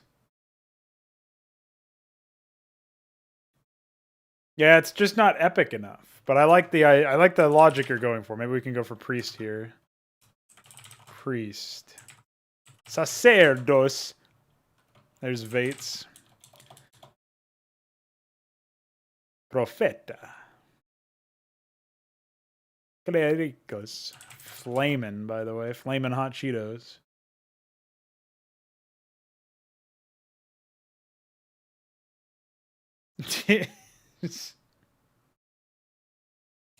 Samir, of course. Samir penis. Alright, well, that priest did not come out very well. Well, there's Sophos and Sophus.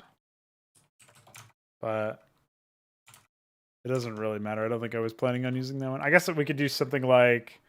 Basically, this is where I start to like mash up words that I've got that I like. I'm thinking like Elder Sorcerer would be really good, or Elder Sage. Something like that. But I only really have like Prior and Major. I'm not really a big fan of those ones, so... We could do like maybe Ages. Apparently that's Saculorum. Because we could do something like Sorcerer of the Ages.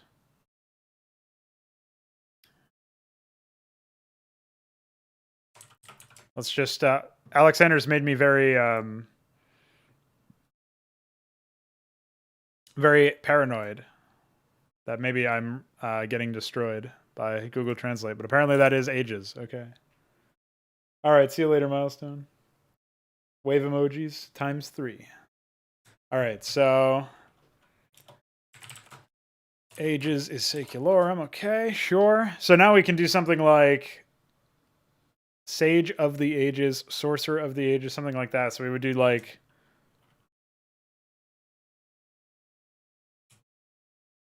We could even do something as simple as like Praeculorum or Praeculor, because then it's like combining the two words, right?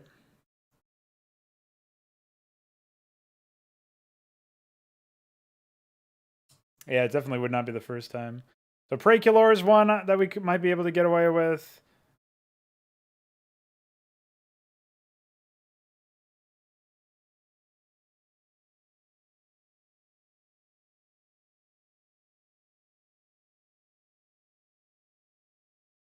I guess there's like Sophotus.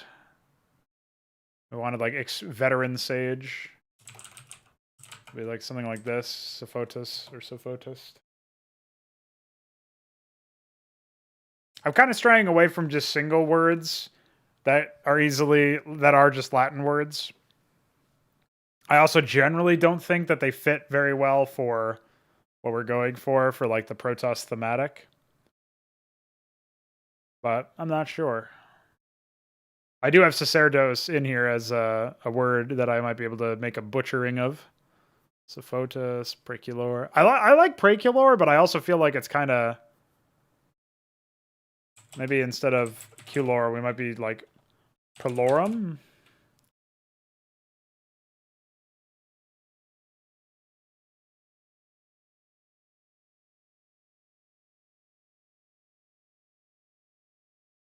So... Porch bus stomper, yeah. I don't know what the fuck they're gonna think about that, but I think even if you know Latin, you might recognize like part of a word by the way that I'm shoving this stuff together, and that might be like, I think even if you know Latin, that almost like adds to the street cred because I didn't just like copy fucking words. I don't know. Maybe it makes me look like a goofball, but I don't think it's really necessarily a bad thing. Even Prelor isn't bad.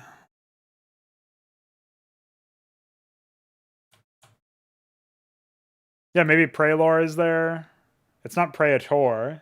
It does kind of rhyme with. It doesn't really rhyme with Praetor because it's just Prelor. But I could see somebody like making that connection. So maybe Prelorum or Prelorus. Protoss Prelorus is a bit weird.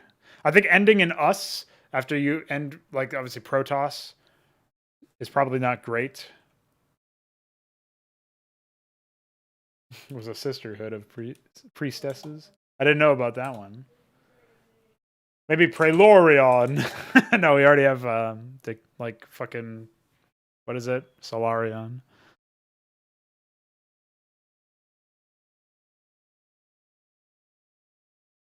I don't know. Like maybe Prelor is just fine because then you can kind of connect it to Major as well. Not sure. So Photos. The question is like how complicated do we want the word to be? Could I work Vestal in there?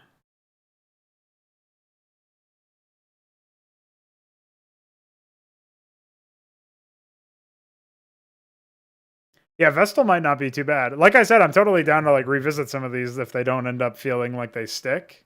I don't mind being more iterative with this process. So maybe down the line I have a poll with Cleric versus Vestus. Or Vestal, rather. Terran Vestal, Terran Vestus. Something like that. Vinificus sounds pretty cool, but it's also like,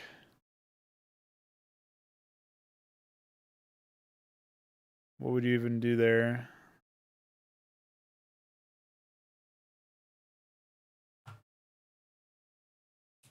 There's Vinificus, so we could do like Veniphor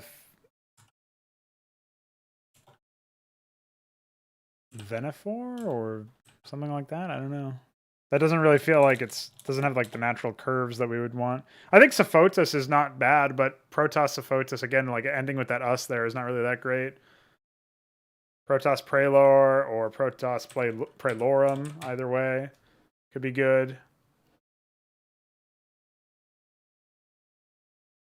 Do we have like a better prefix though? Augur's already a unit name in Hydra. It's actually what the High Templar can turn into.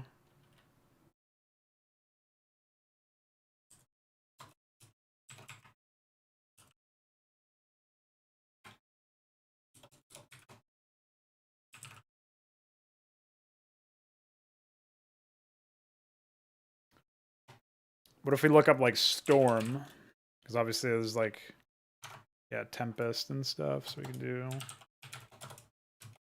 Pistas, Procella.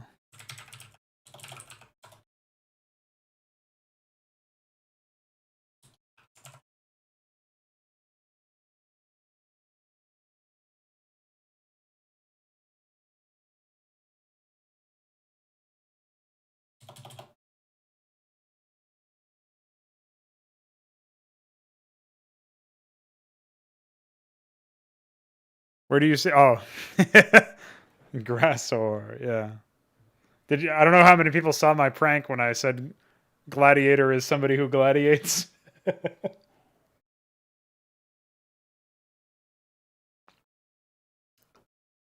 When I pranked UD Commander.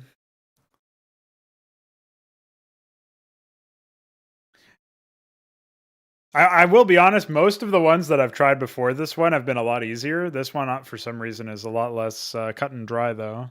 Like Land Effect was really powerful. I thought like Protoss Land Effect, you can instantly like think, oh yeah, that's pretty epic. But I'm not coming up with anything that really sticks here.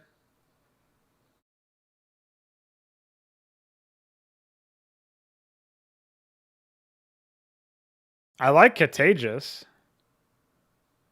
It might be like Cataegis or something. I don't actually know how you're supposed to pronounce that. That's obviously just a name for a storm, though.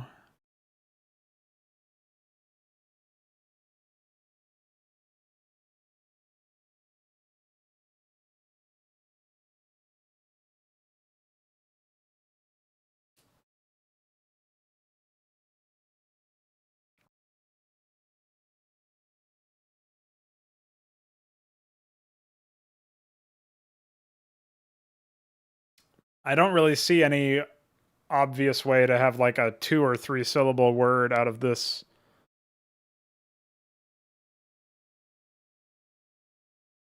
little job here.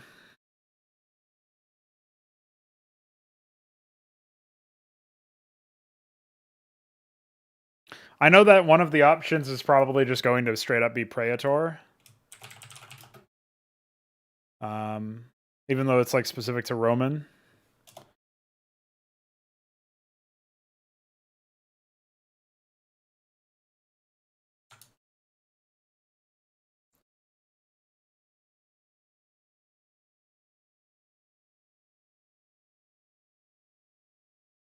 It came up as a synonym for sorcerer.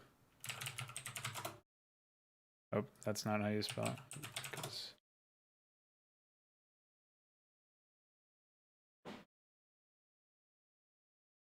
Yeah, sorceress, magical. So it's an adjective, I guess. Oh no, it is a noun as well for sorcerer or wizard.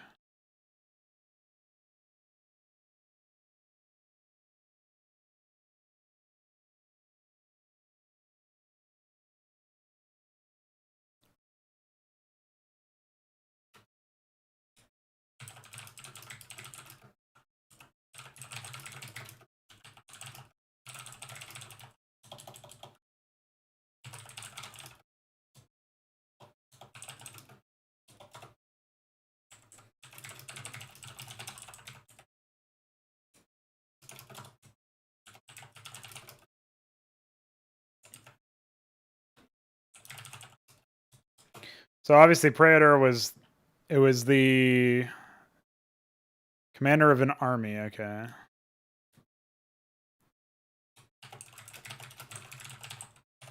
But it's Roman, so I kind of want to stay away from that if possible.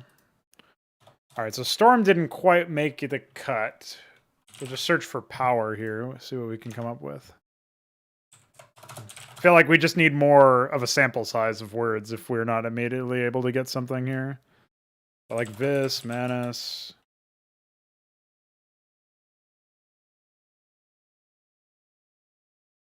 Vis is like force as well. Manus is vigor.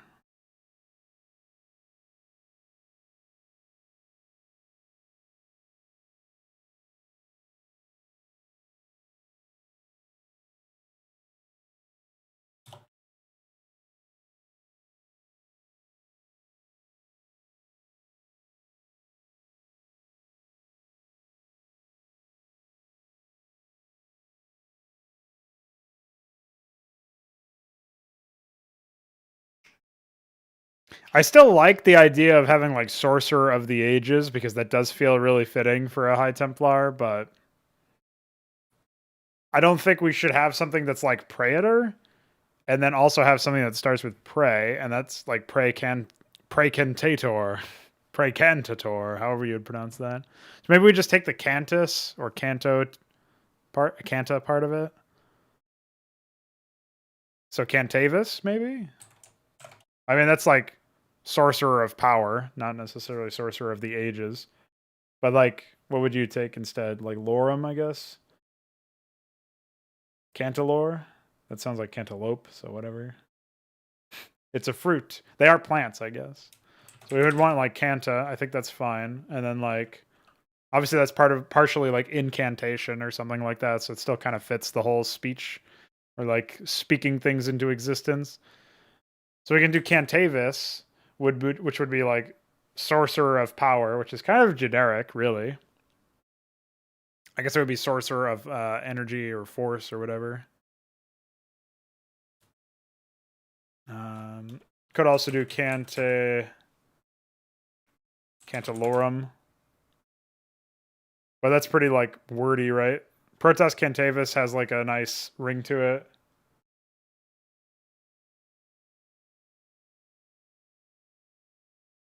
Where are you getting the Domin from? Is that from something that's not, I don't think I have that on my list here. Or is Domindos an actual word? Well, there's Dominoes. Thanks.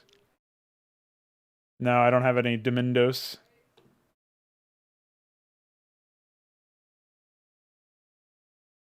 Dominus means master. And what is the DOS or DOS? The master of two?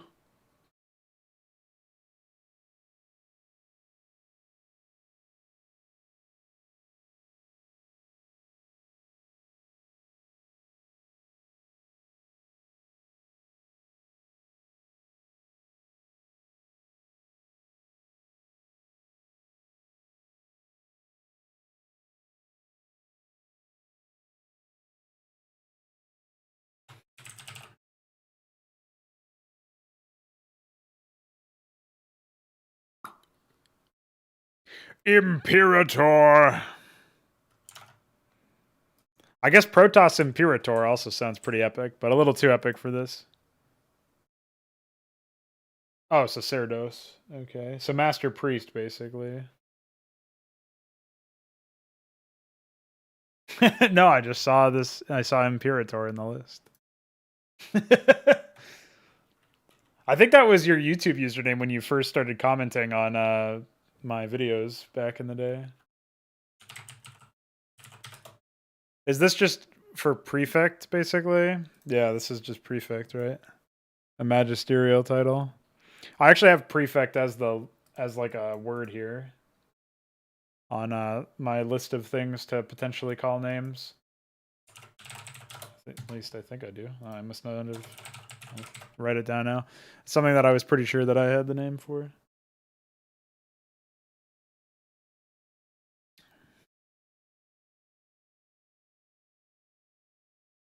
So I think we already have, like, okay, maybe instead of Praetor, we could do Protoss Prefect. I don't know. Prefect doesn't sound nearly as epic as Praetor, right? That's kind of the problem.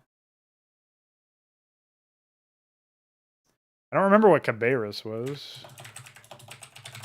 What is Cabeirus? Oh. Enigmatic chthonic deities. This is like a mythological thing.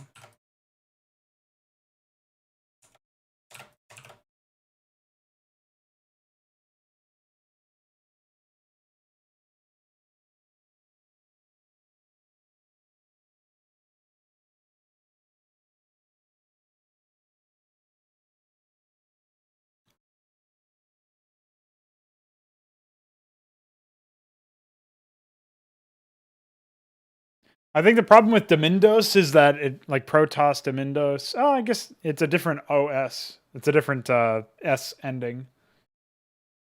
I don't know. Domindos feels like maybe I'm pronouncing it wrong for what it should be pronounced as, but it feels weird off the tongue. I don't remember what censor even means in Latin. Oh, the magistrates that took censuses. I see. Well, that's an action verb. You can't have those. Protoss Doritos.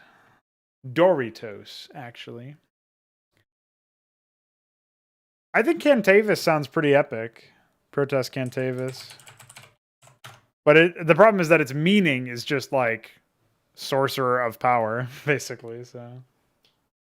Oh, okay. Wave emoji.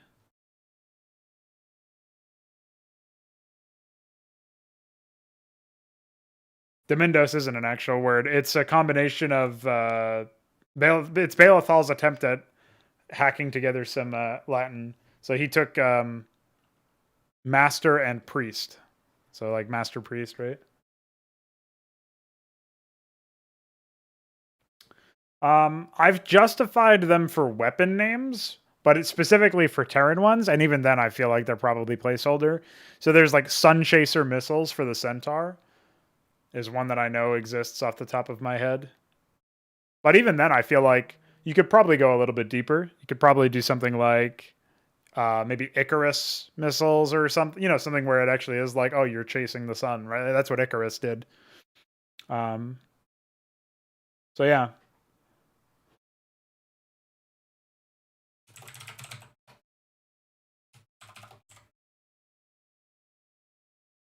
What was force again? Hold on, I had to look up. It's like strength.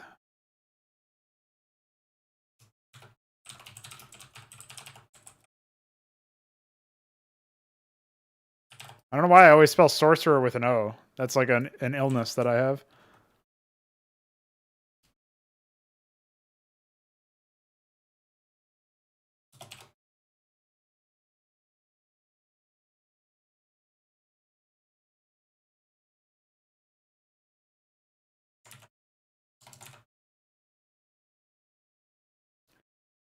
Edus Xerxes. I don't even remember where Edus Xerxes is. That Antioch?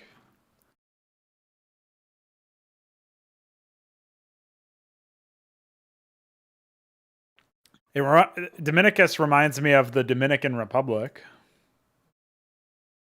but that's about it. All right, I've dropped this poll. Oh, is it from Insurrection?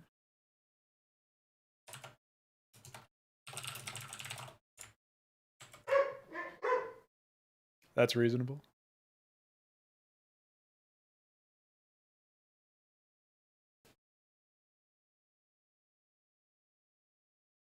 Wait, is Edus Xerxes actually from Insurrection? Or is that from Retribution?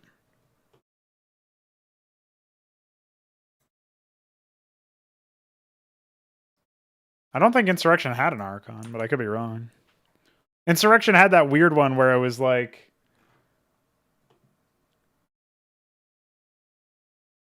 Oh, fuck. Seraph is losing ground to Argonaut again. Yeah, they are basically the same thing. Insurrection had like the female Phoenix Zealot whose father was a Dragoon, Phoenix Dragoon. And then like the female Arbiter annihilated him or like sent him to death or something. I don't remember. There's some really insane thing that happened.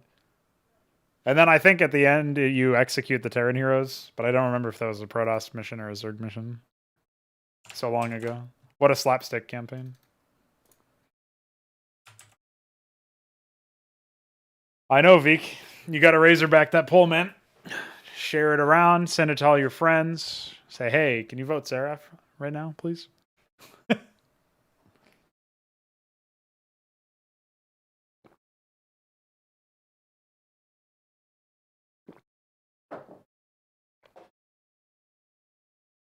Is it actually from Insurrection? Holy shit.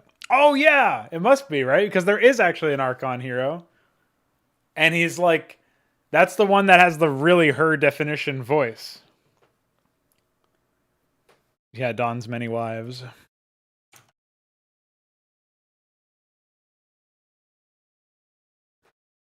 All right, let's actually do some campaign work, right?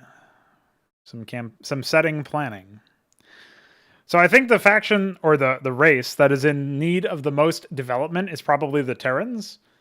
But we also need to get good stuff about the setting. So I'm going to write like setting and leave some space there. I did a little bit of retooling of this stuff. I made it slightly more I just made some of the wording a little bit simpler. So obviously the keynotes are like our setting is far removed in terms of distance from the original campaigns, and then that beyond like Conclave and Overmind being our factions or leaders or whatever, there's not going to be like a Jim Raynor, there's not going to be a Sarah Kerrigan. We're kind of getting rid of a lot of that, right?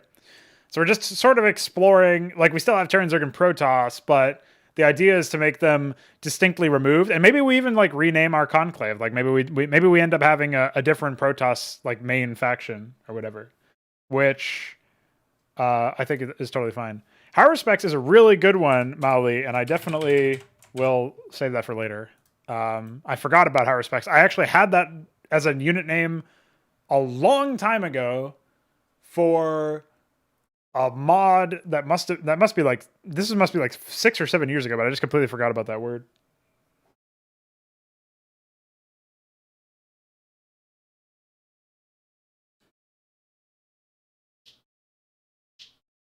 Wait, he used what name? Tarask with an Archon? Well, Tarask, if you spell it with an A instead of an O in your spelling, is a mythical dragon, so I will probably use that at some point. I think I've even written that one down. Because we don't need that. We're not going to have like a hero ultralisk, obviously. Or in our case, an ultra core. Anyway, yeah. So we want our setting to be, obviously it's like far away from the original campaigns. So we'll just copy and paste this. We'll say far away from that of the original campaigns.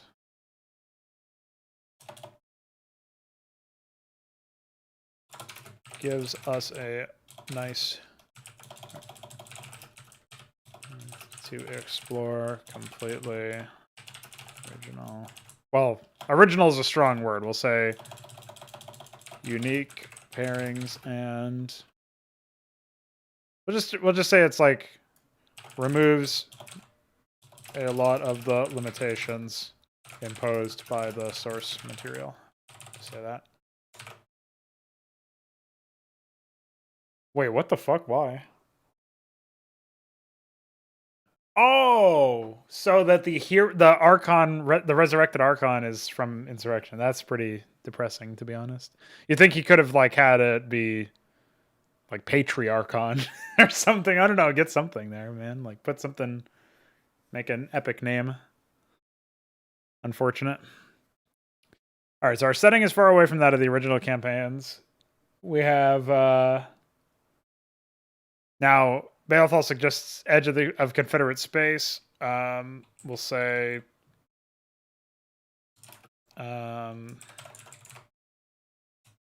all factions are sent.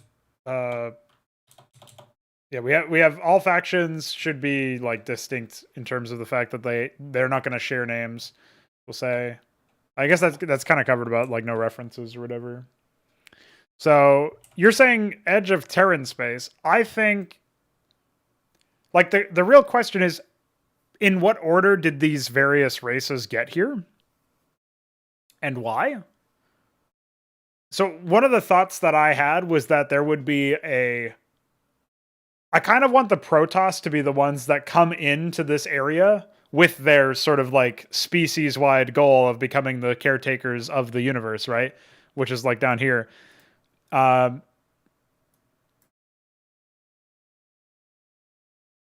thought is they should arrive as a result of war from the other races, particularly the Zerg showing up, especially. My other thought was we would have a quote-unquote primary faction that would be like... So there'd be like a group of factions that are native to the area, but...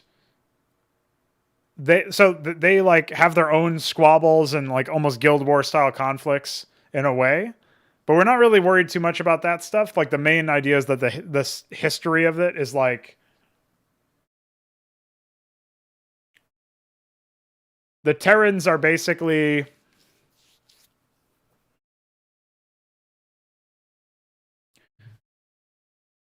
all right. Hold on. We'll say like currently a large portion of the sector should or is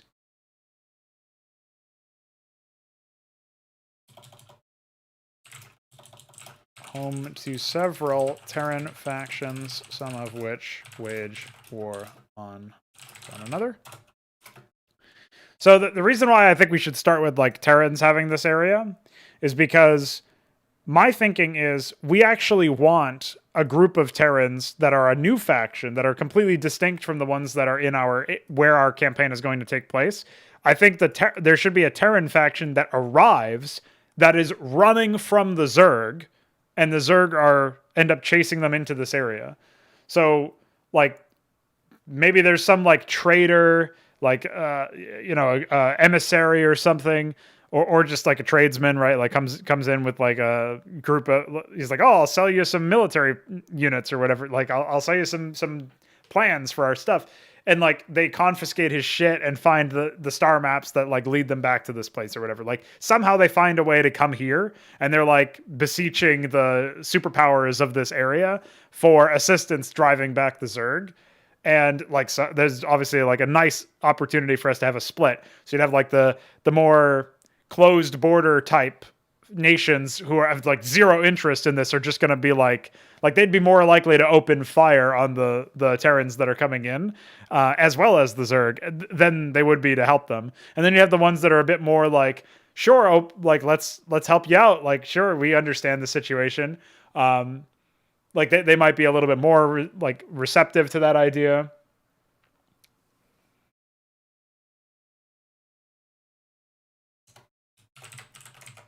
Dude, where were you like a week ago, Mali? We needed your ability to come up with cool sounding names. I've written most of your shit down, so definitely have more thoughts to have in the future. But so yeah, I like the idea that there's like a refugee faction that essentially brings the Zerg to this area. And there's already Terran infighting happening. So we already get like a nice bit of stuff there, right? So we'd have like I kind of want it to be mostly peaceful, if that makes sense. Like not necessarily that like, well, okay, I'll put it this way. I would like the setting to kind of be like in a way, the Confederacy had like prime dominion over the area, but there were still like some shadow wars apparently being fought or whatever, like some conflicts, some armed conflicts between like multiple groups of Terrans. In our setting, it's going to be more like we've got 3 or 4 different factions that are all superpowers unto themselves, sort of like modern day Earth. But we have these like proxy wars and shit happening, and a bunch of other smaller factions that are all like vying for their own supremacy in small ways. And maybe some like, obviously there'd be like space pirates and shit like that we could mess around with. So there's all sorts of different things that would be there, right?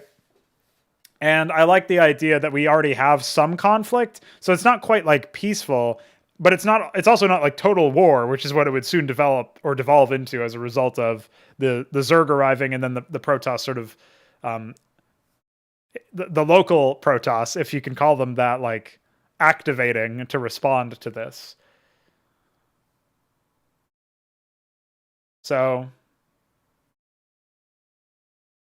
I kind of like that idea. I've got a couple of other ideas as well. So one idea is that to fit the idea of the Protoss becoming caretakers of the universe, they would probably have some sort of like low volume, like essentially the area, they'd probably have small territories that they would claim and use as their own bases for the sake of observing what's happening. So they'd have like observation posts scattered around. So we would say like some local Protoss would man observation posts, put that in quotes, observation posts, to keep tabs on this sector's developments and alert the main fleet when Zerg arrive. Something like this.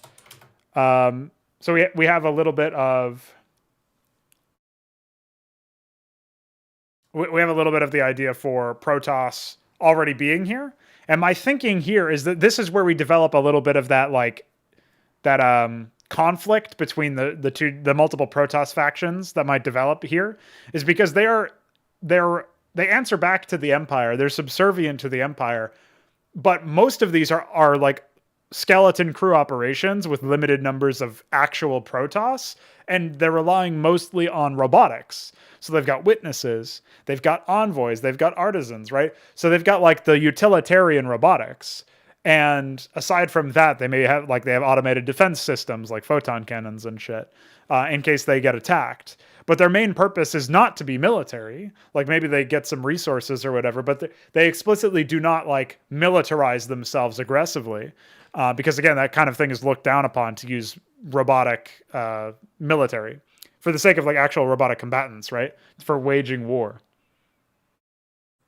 So I would say like that kind of gives us an opportunity because when the Zerg show up all of a sudden, and like the Protoss there would probably be threatened and would have to defend themselves, and so they would alert the main fleet or whatever, but they would also like need time for the Protoss to arrive, for the Protoss response force to arrive. This is a way that we can immediately set up almost like a plot for our setting. Assuming our campaign is going to be Protoss, because if we again refer back to the polls, there's like I think Protoss was at like 40% or something. But I would say like if we look at where is it? Yeah, Protoss is at 41%. It looks like we're going to be making a Protoss campaign. So I would say something like we essentially have a lot of different things that we can have as like key plot points in that sense, right? So we can do like we'll say plot points. And these are like obviously perspective. We'll say perspective. And then we'll say refugee, Terran faction evacuates from their home system, bringing Zerg with them to our setting.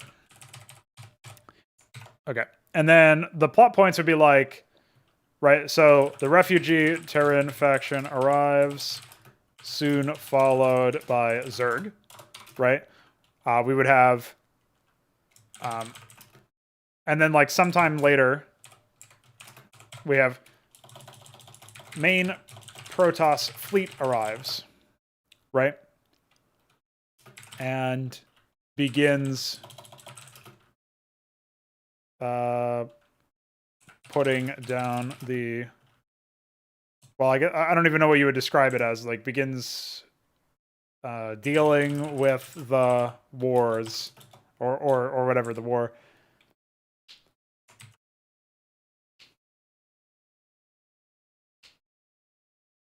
Well, I think if everybody was more interested in multiple races, then they would have just voted user select, but they didn't, so that's on them. An observation post building that was cloaked and you had put one unit into it to remove a large amount of fog of war around it. Well, I don't really like the idea that it would have to be manned. Again, it would probably just be a robotic thing like a witness. I don't mind the idea that Protoss specifically could have some pretty advanced technology that would allow them to like have a structure that, as long as that had power, would reveal a wide area. But I'm not sure. Like that I would have to come back to that unit concept, so to speak. Well, the Terrans would definitely be pretty hostile to the Protoss as well. Like they might even assume that because the Protoss show up after the Zerg do, they would probably just assume that it's like more shit that the refugees brought with them or whatever. I would believe you in this, Veek, if people hadn't literally memed the poll like a million times by changing their vote to each race. Like people could have just as easily changed their vote to user select and kept it there.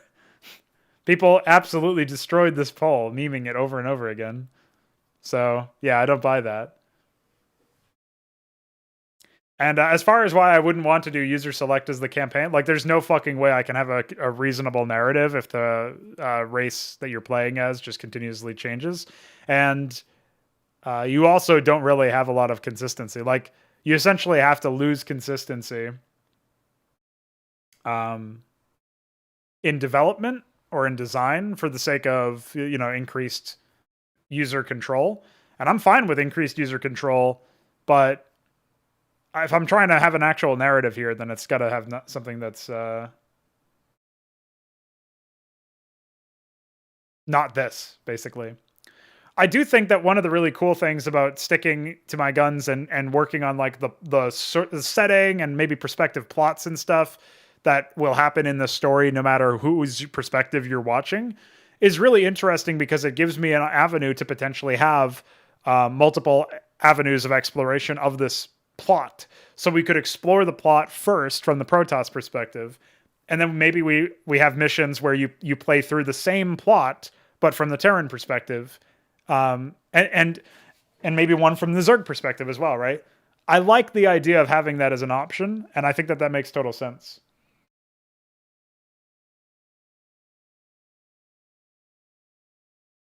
So even though we're starting off with a Protoss campaign, if our plot is flexible enough that you get to see action from all three races in the campaign, and we keep our plot consistent so that maybe there's like the Protoss main fleet is defeated by Terran military in like the 6th mission of the campaign, and you're playing as, like in the Protoss campaign, you're playing as a sub division of that main fleet that was already here. Like you're probably going to be playing as the observation, like the Protoss observatory tribe or whatever you want to call it, like this detachment, right? This brigade would be that would be your faction in a sense.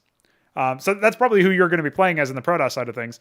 And then maybe you play as the refugees in the Terran version of the campaign, and maybe you play as obviously you'd play as like the Zerg in the Zerg version of the campaign. But I'm saying is like we could have multiple ways to explore this and still have like very unique missions for each campaign, just the same plot. Like that could be one angle that we go for. That I think we're leaving a flexible enough setting for that. We could of course also just see what happens later, like what would happen after this campaign is over if we continue down this plot with these characters and factions and settings, and maybe there's some compelling work there for like another race's campaign or something.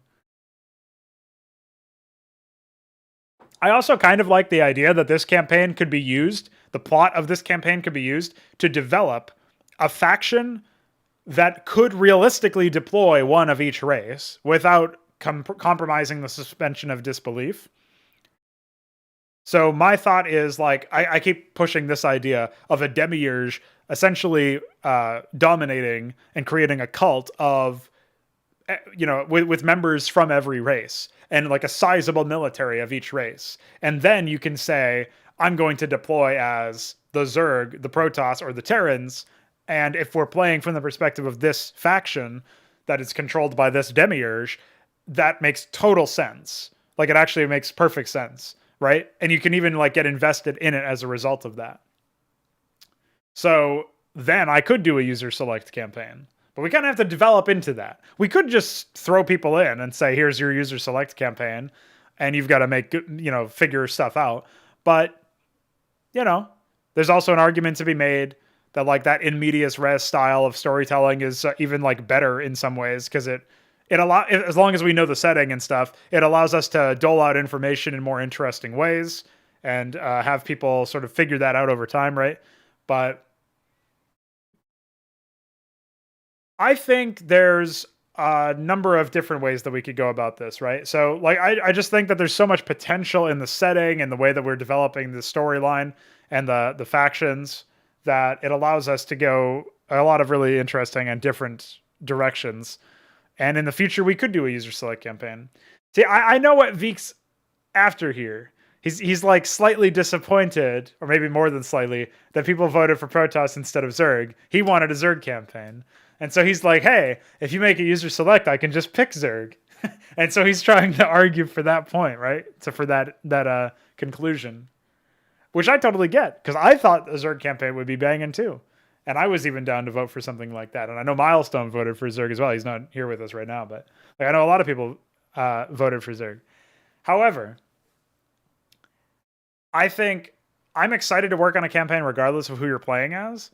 I also think there's going to be some missions where you probably play alongside Zerg or Terrans, no matter which race you actually are, like, or Protoss if you're playing as Terran or Zerg or whatever. There's going to be ways that I can work that in. That's kind of a goal of mine coming into this, right? So we could even have like goals, right? We could say, develop a premise for a campaign where pairings that would be, well, we'll say like exotic pairings are do not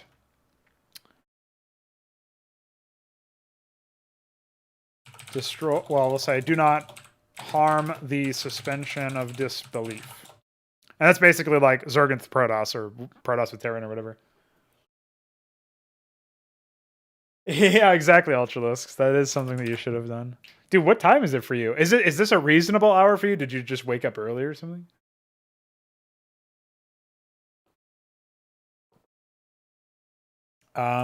Push the, we'll say like, create a foundation for a potential user select campaign in the future, as well as a promising setting for, we'll just say user select campaign, future installments. Produce a setting that prioritizes cogent, we'll say like quality RTS experience. Well, what's the term for like allowing something? It's like, it's at the tip of my tongue, but I can't remember it off the top of my head. It's like facilitates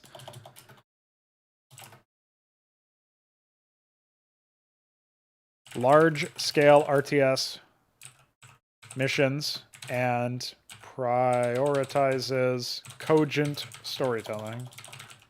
Notably not like complex storytelling or like fantastical storytelling or whatever. It's just cogent. Like we need to make sure that we're clear and understandable. All right.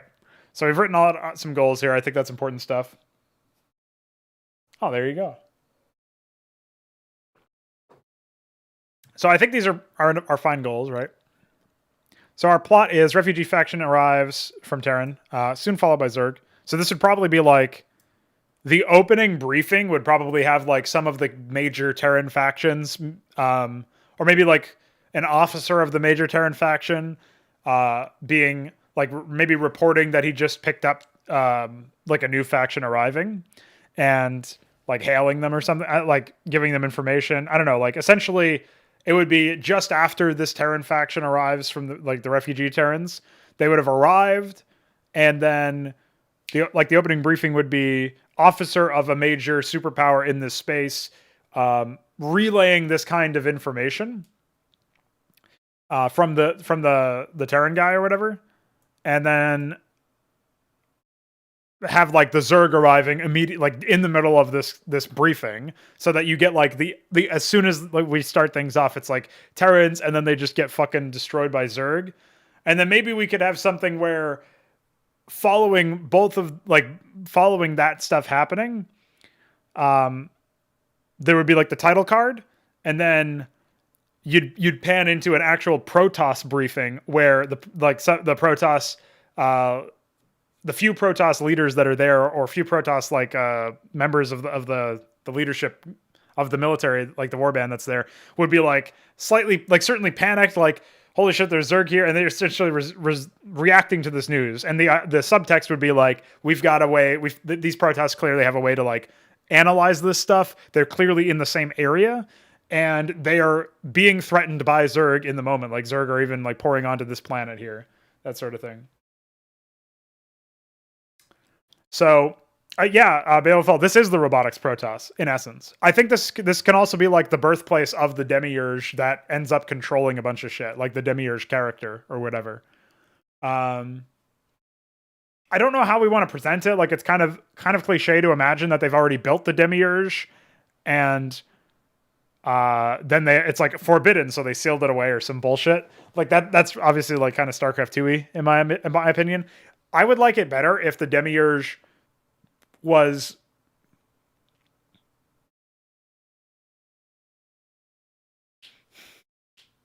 what do you call it? If the Demiurge was instead like built in the campaign as part of the plot, that would be cool.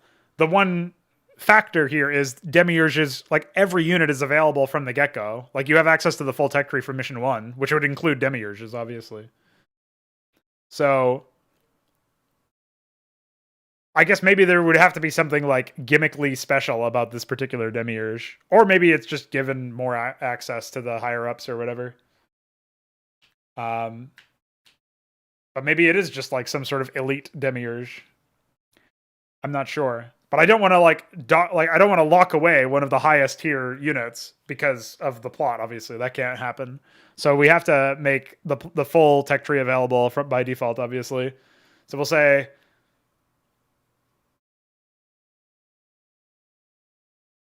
like refugee Terran faction arrives soon, followed by Zerg. Protoss. We'll say Protoss repel initial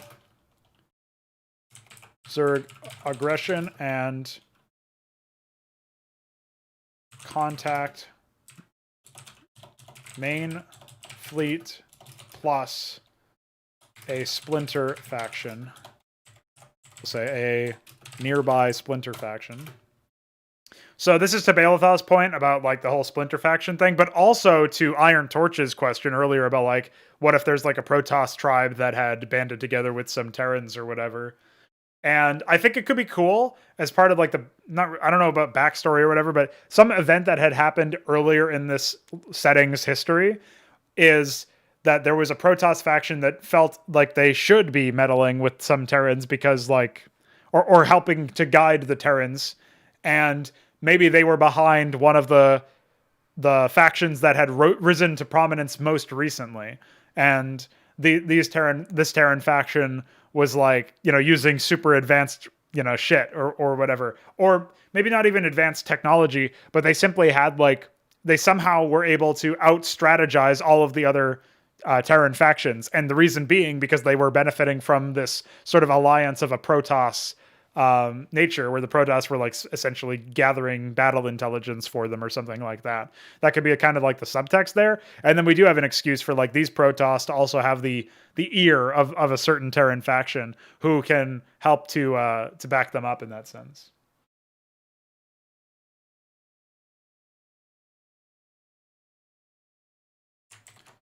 DM'd me something cool, you say?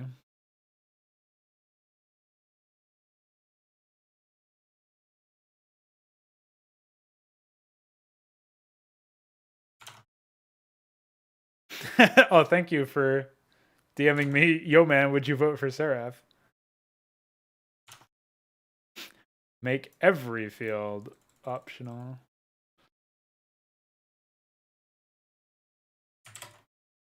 That is pretty epic. Except some things probably shouldn't be optional, even if they are 0, like armor obviously should not be optional. But I don't know what you mean by like optional exactly. Unless you're talking about something different than just field names.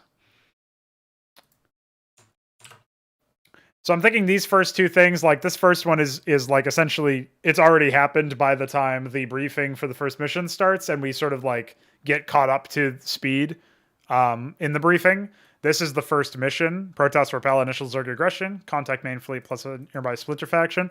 At the same time, we would probably have like first large-scale conflicts between Terran and Zerg forces occur, resulting in several worlds, it was like several fringe worlds falling to Zerg. Becoming infested, I guess we can just say becoming infested. So that can be like, again, we're kind of trying to imagine as if this campaign, the plot of this campaign, could work from all different cases. So for every mission's worth of events, I'm kind of trying to have 3 or 4 different events that are going on at least, because the idea is that this is a massive scale thing that's happening. You can imagine so many different perspectives. You could imagine like, again, you don't have to make a campaign mission out of every single one of these perspectives, but the idea is that you could, in theory, do that, right?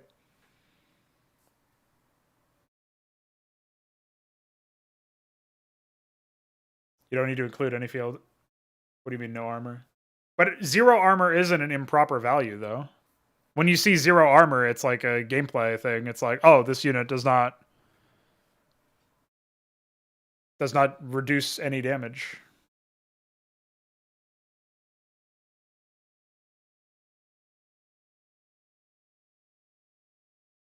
Oh, okay.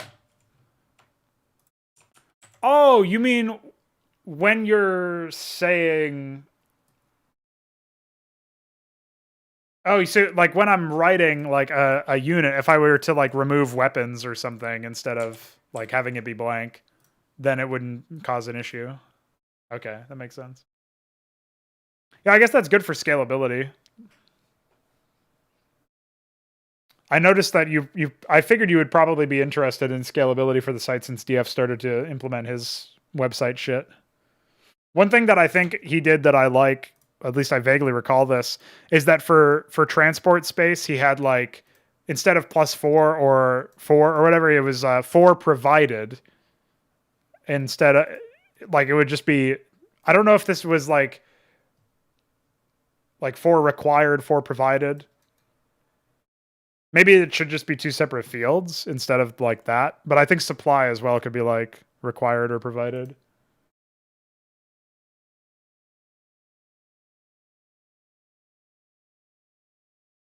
Yeah, I actually am not really a big fan of Praetor, to be honest. But I'm not surprised that Praetor is winning just because people have seen everything. I think Cantavis is like much cooler personally. But, you know. Nerds. Don't worry, Cantavis is slowly catching up. It's 40-60 right now.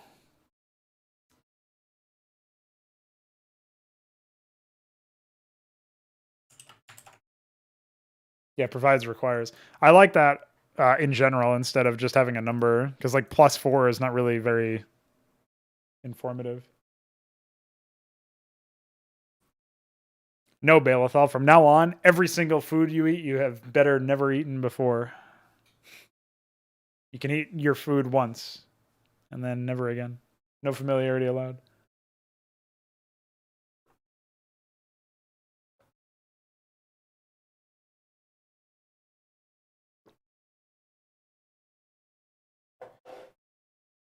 Oh shit, I'm out of water. Pook.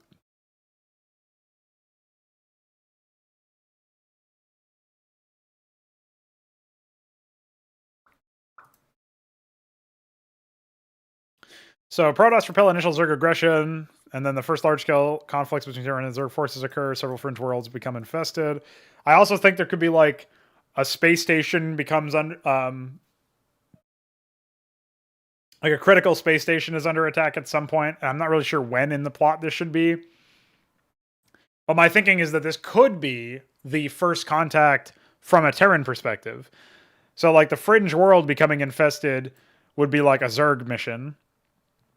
Because the Zerg mission is what is like the Zerg are victorious in a lot of these cases. Some cases they may be driven back, or like I've got the ideas like you've got to defeat the Zerg, similar to the second mission of the HYDRA Rebel Yell campaign in the modern day, where you're defeating a bunch of enemies so that you can evacuate, not so that you can continue a successful military campaign.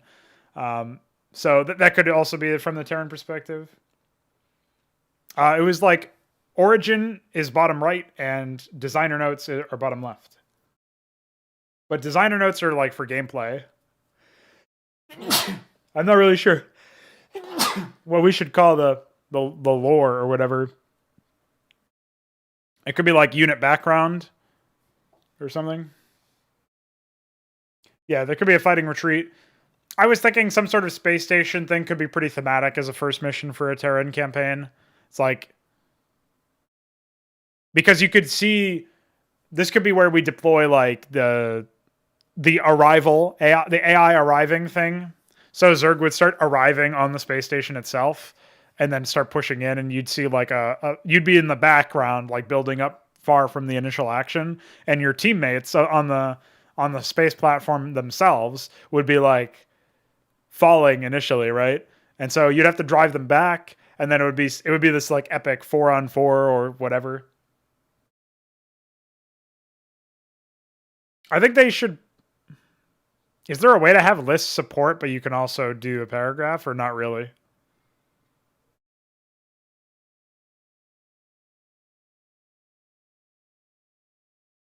Yeah, building size or placement size versus. Oh no, I guess it could just be building size as a field. I think a paragraph with list support would be the most flexible, so that we can write just a paragraph and then we can say like, so what I would like to have, for example, is like a field for. Let me pull up the website. So like if I go to Wraith, I would say like at the bottom, the designer's notes section would be like, Wraiths are significantly more spammable than Hydra, but less individually significant, and give away to Gorgons in the mid game. That would be like my initial thing. Then we'd be like, Wraiths have the following changes from vanilla. And then that would be a list, and then maybe there's like more paragraphs below that or whatever. And I think the same for Origin would be best, just for the sake of being able to like be the most flexible, in case we need to, but that would be less common, probably. But Origin is more than just like background on the name. It's also going to be used for like if I need to fill out unit lore or whatever. Like the Hierophant's unit lore section will be talking about how the pilot of a Hierophant is a recovered High Templar, or in this case, it'll be a Cantavis when the right name wins that particular plot.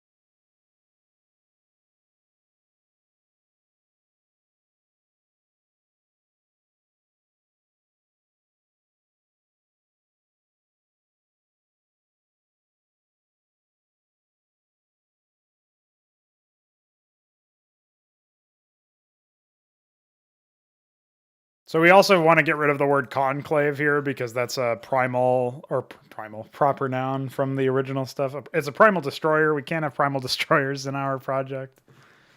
Fuck me. But Empire is also pretty generic, so to question what we want to call the.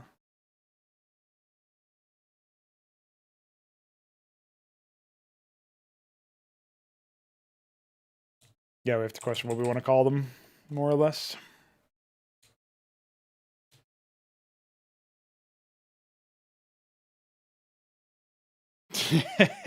No. Banned.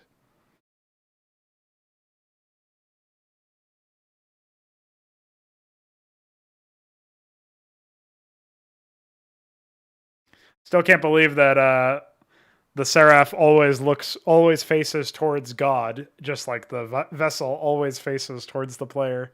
That was a really good argument from Fagudo, to be honest. Big fan of that logic.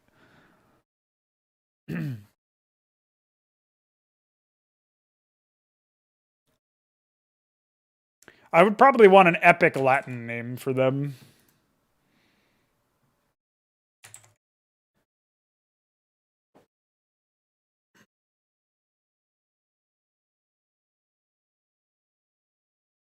We could just call them the Firstborn, I guess, but or the Order of the Firstborn, something like that. But they, and I guess you could just also call them the Order for shorthand. Though that is kind of generic as well. Like I feel like I've heard that a million times.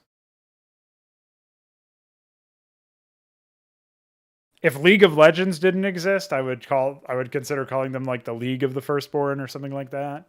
But that's pretty generic as well now. Yeah, I'll think about that. Needs renaming.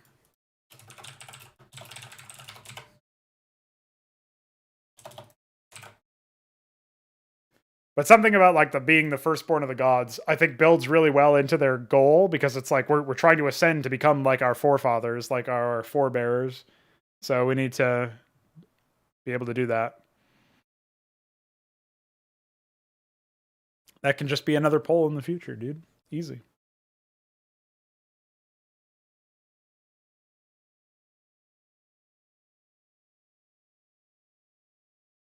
I will probably use like League of something or something League.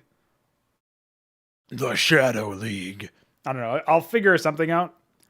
But that'll probably be for a minor faction as opposed to a major one.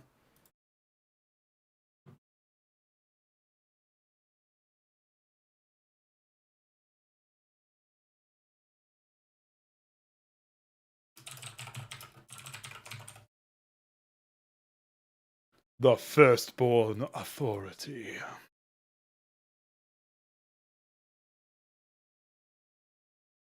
I kind of like primacy or primacy, however you're supposed to pronounce that. Primacy. It's not quite supremacy, but it's something. You know, it's like primacy. It's. I like something like that, but. And then obviously, like the heads of state would be called primarchs, you know, as opposed to adjudicators. Although primarch is probably in Warhammer 40k, so that might be too much.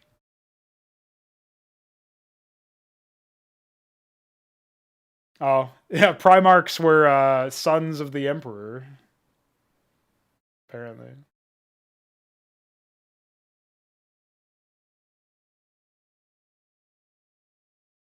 But apparently they don't exist anywhere else.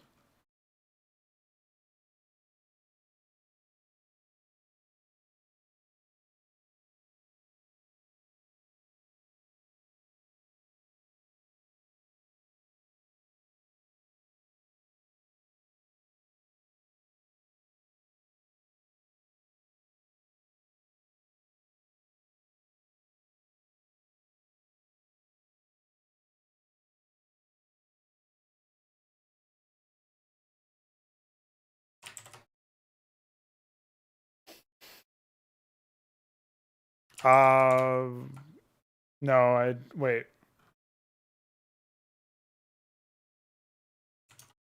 Your last message was make every field optional. And so, yeah, unless I'm missing something.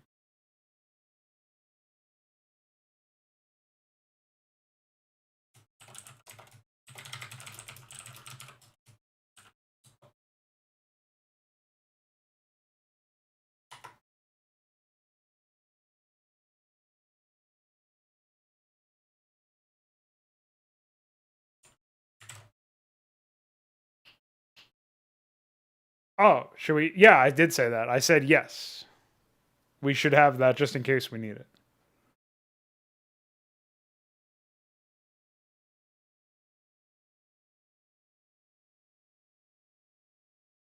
Yeah, prelacy could be it. I just think primacy is like epic because you get that like prime aspect, like number one, you know, and that equates to firstborn because that they were the firstborn, that kind of thing. So just calling them the primacy or something like that could be epic. Whereas prelacy is almost like maybe a subcategory or maybe a splinter faction of some sort. Doesn't sound as like fantastical. Because we are kind of going for stuff that's like incredibly flamboyant, right? We want something that's like super, you know, grandiose, I guess. Let me see if primacy is even a word and how I would pronounce it. It is primacy. Okay, cool. That's the better way. When I came up with the name Anthelion for a campaign a while back, that was a really epic like name, but Anthelion at the time I thought like there was another way to pronounce that word that ended up not being the way to pronounce it, unfortunately. That I thought was a better way to pronounce it that would have sounded more epic, and I was very disappointed when I found out it's actually pronounced Anthelion. However, Anthelion also sounds pretty cool, so I wasn't really that disappointed. But at the time, I was like, oh, it would have been so much better if it was pronounced this way. I'm glad to see that it's primacy here as well, because primacy just sounds prim and proper. It sounds stupid, basically. Get it out of here. So yeah, primacy, I think, sounds better. But should it just be the primacy? Like the conclave? It could be the Protoss primacy. If we call it the firstborn primacy, it kind of sounds redundant to me. Tautologous. You know, you have that like firstborn primacy for, like, let me even see what primacy is, because obviously prime is like the first in a sense, right? Yeah, the state of being first as in importance, order, or rank. So we wouldn't want to call it like the firstborn primacy, because it's literally like the firstborn first ranked. You know what I mean? Like, okay, great. That's why Primarch, it sounds really cool because it's like literally the highest rank. Primacy of ire.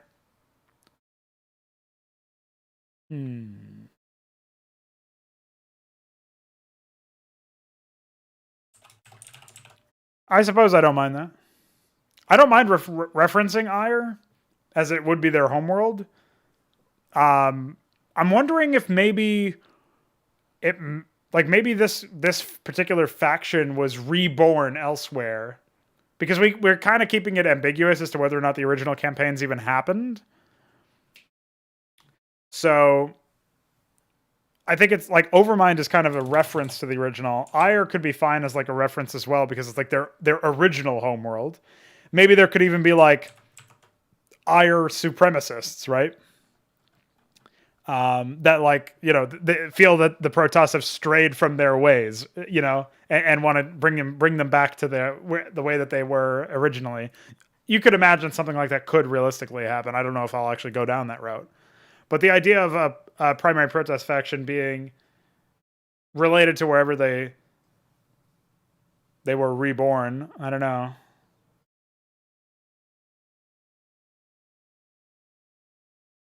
I guess we could. You know how like there's like the Third Reich and all that shit, like the first, second, and third Reichs? This could be like the second primacy. Like maybe there's, that could even allude to, like, obviously there was a first primacy, right? But second feels less epic, and first primacy feels redundant. So, and obviously we can't do third primacy because 3. So I don't know. Maybe that doesn't fit either. I'll just write primacy here, but I'm not quite sure what should precede it or what should come after it.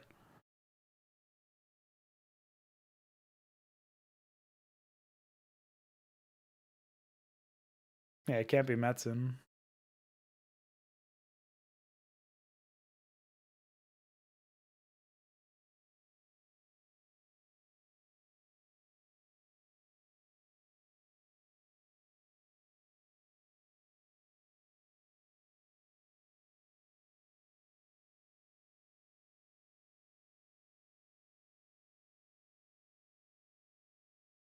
Yeah, I'll think about that one. That's a little bit different, isn't it?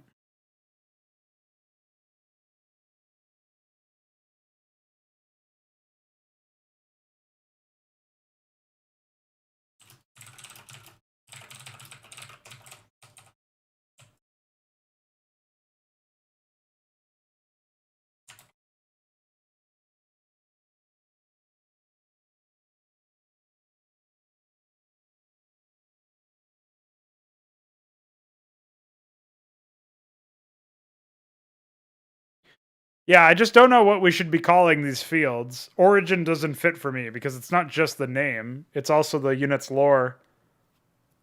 Like, I guess in theory, Origin could be like a quick little group of things that is like, oh, here's how this unit came to be. It could be something like that.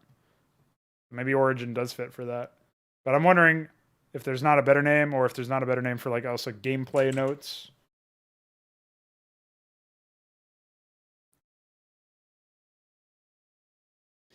You know what would be really funny? I mean, it doesn't work here at all. It's such an Earth-centric thing. But if somebody wanted to look down on those who were of the primacy, they could call them primates. Huh? That would be a Terran thing. Terran comment. I like sacred primacy. The sacred primacy could be it. But I'm not sure. Sacred. Is that a little too... Like, you wouldn't want it to be holy, but sacred is also kind of like obvious. I could actually see the Terrans on, like, just as like a way to like when they become more familiar with the Protoss, they might be like, "We got some primates here," and like maybe that's just how they refer to the Protoss as. That could actually be kind of neat for like world building or whatever. It's sort of like what that Oracle guy tried in Legacy of the Confederation, where he kept having the Terrans yell roaches. Except I don't know why you would just call all of the Zerg roaches. It's not even like they survived nuclear strikes in the same. Like I don't even know what the fucking connection was. In this case, you can kind of see primacy.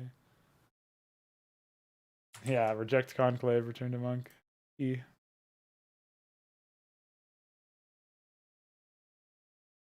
And I think maybe we hide those if they're empty. Yeah, I think bugs is like, insects, something like that. I like the idea that they would call them that, but they like Oracle probably thought that was too basic or something. I don't know. Like that makes more sense, obviously. The one concern I have, Veek, is if you're hiding those and then you hide gameplay notes, but Origin is filled out, does Origin still show up on the right? And would that look too weird? But maybe it's fine. Just means that I have to make sure that I fill out. At the end of the day, every unit, maybe not the buildings, but at least every unit is going to have gameplay notes. So, like, maybe not every unit has an origin. I'm not sure. Like, we'll see. But yeah, I think it's fine. I think it works. Keep doing what you're doing, homie. You're epic.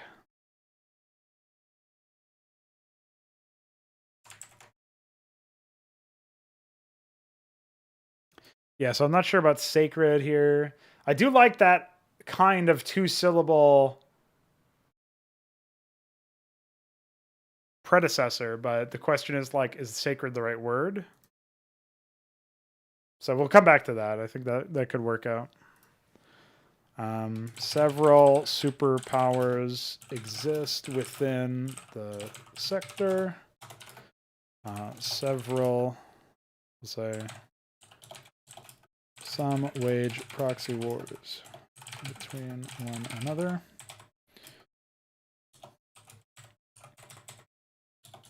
Numerous smaller factions hold dominion over individual systems.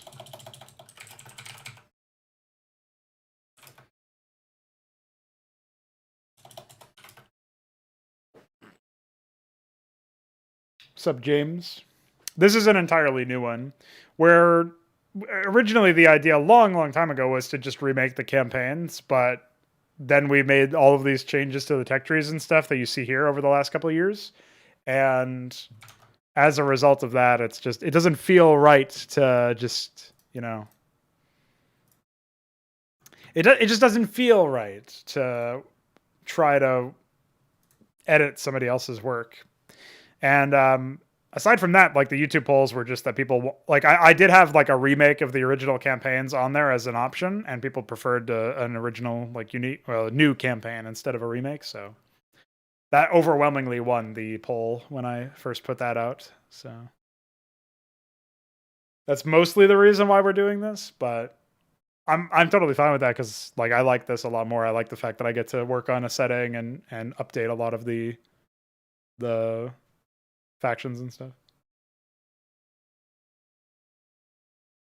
Well, I wouldn't sell it on Steam Greenlight. I'm not even sure. Is Greenlight the one that you have to do something specific to, or like you have to earn a certain number of copies or something like that, or like get a certain number of people interested? I don't even know if Greenlight still exists, to be honest.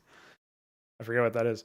But I would want to actually finish a game before putting it up for anything. Like people have suggested like Kickstarter or whatever. I'm not going to do any of that. That is the eventual end goal. But in the meantime, while we're still working within Brood War, I might as well make a campaign. Divine Primacy is not bad. I like that better than Sacred. It's stronger. Yeah, let's go with that.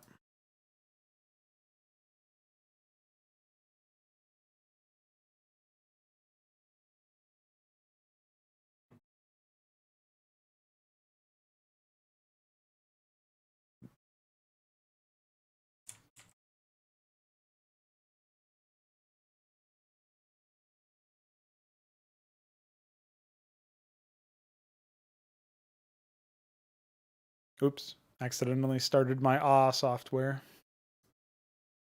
Can't have that. So what would I write here? I would just write, like, wait, this is the wrong fucking field anyway, so. Where's my Solarian? All right, so we would just write.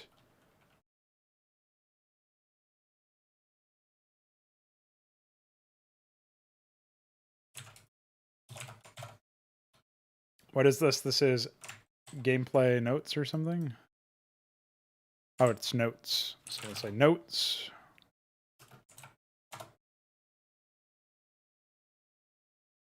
Oh, you damn syntax. Okay.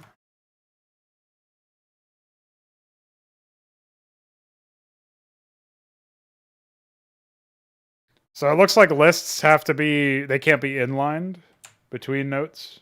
So I can't do like notes, notes list, and then more notes below that.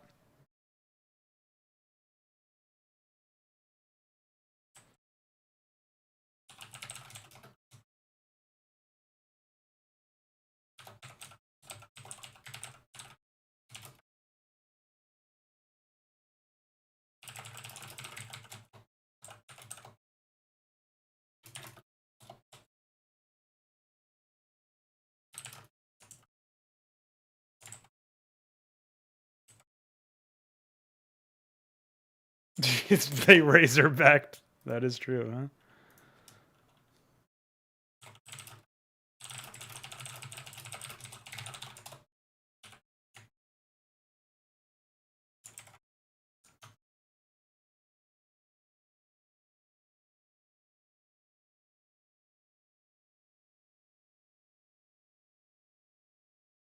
Yeah, okay, it looks like it's working. Obviously, I can add more shit below that later, but...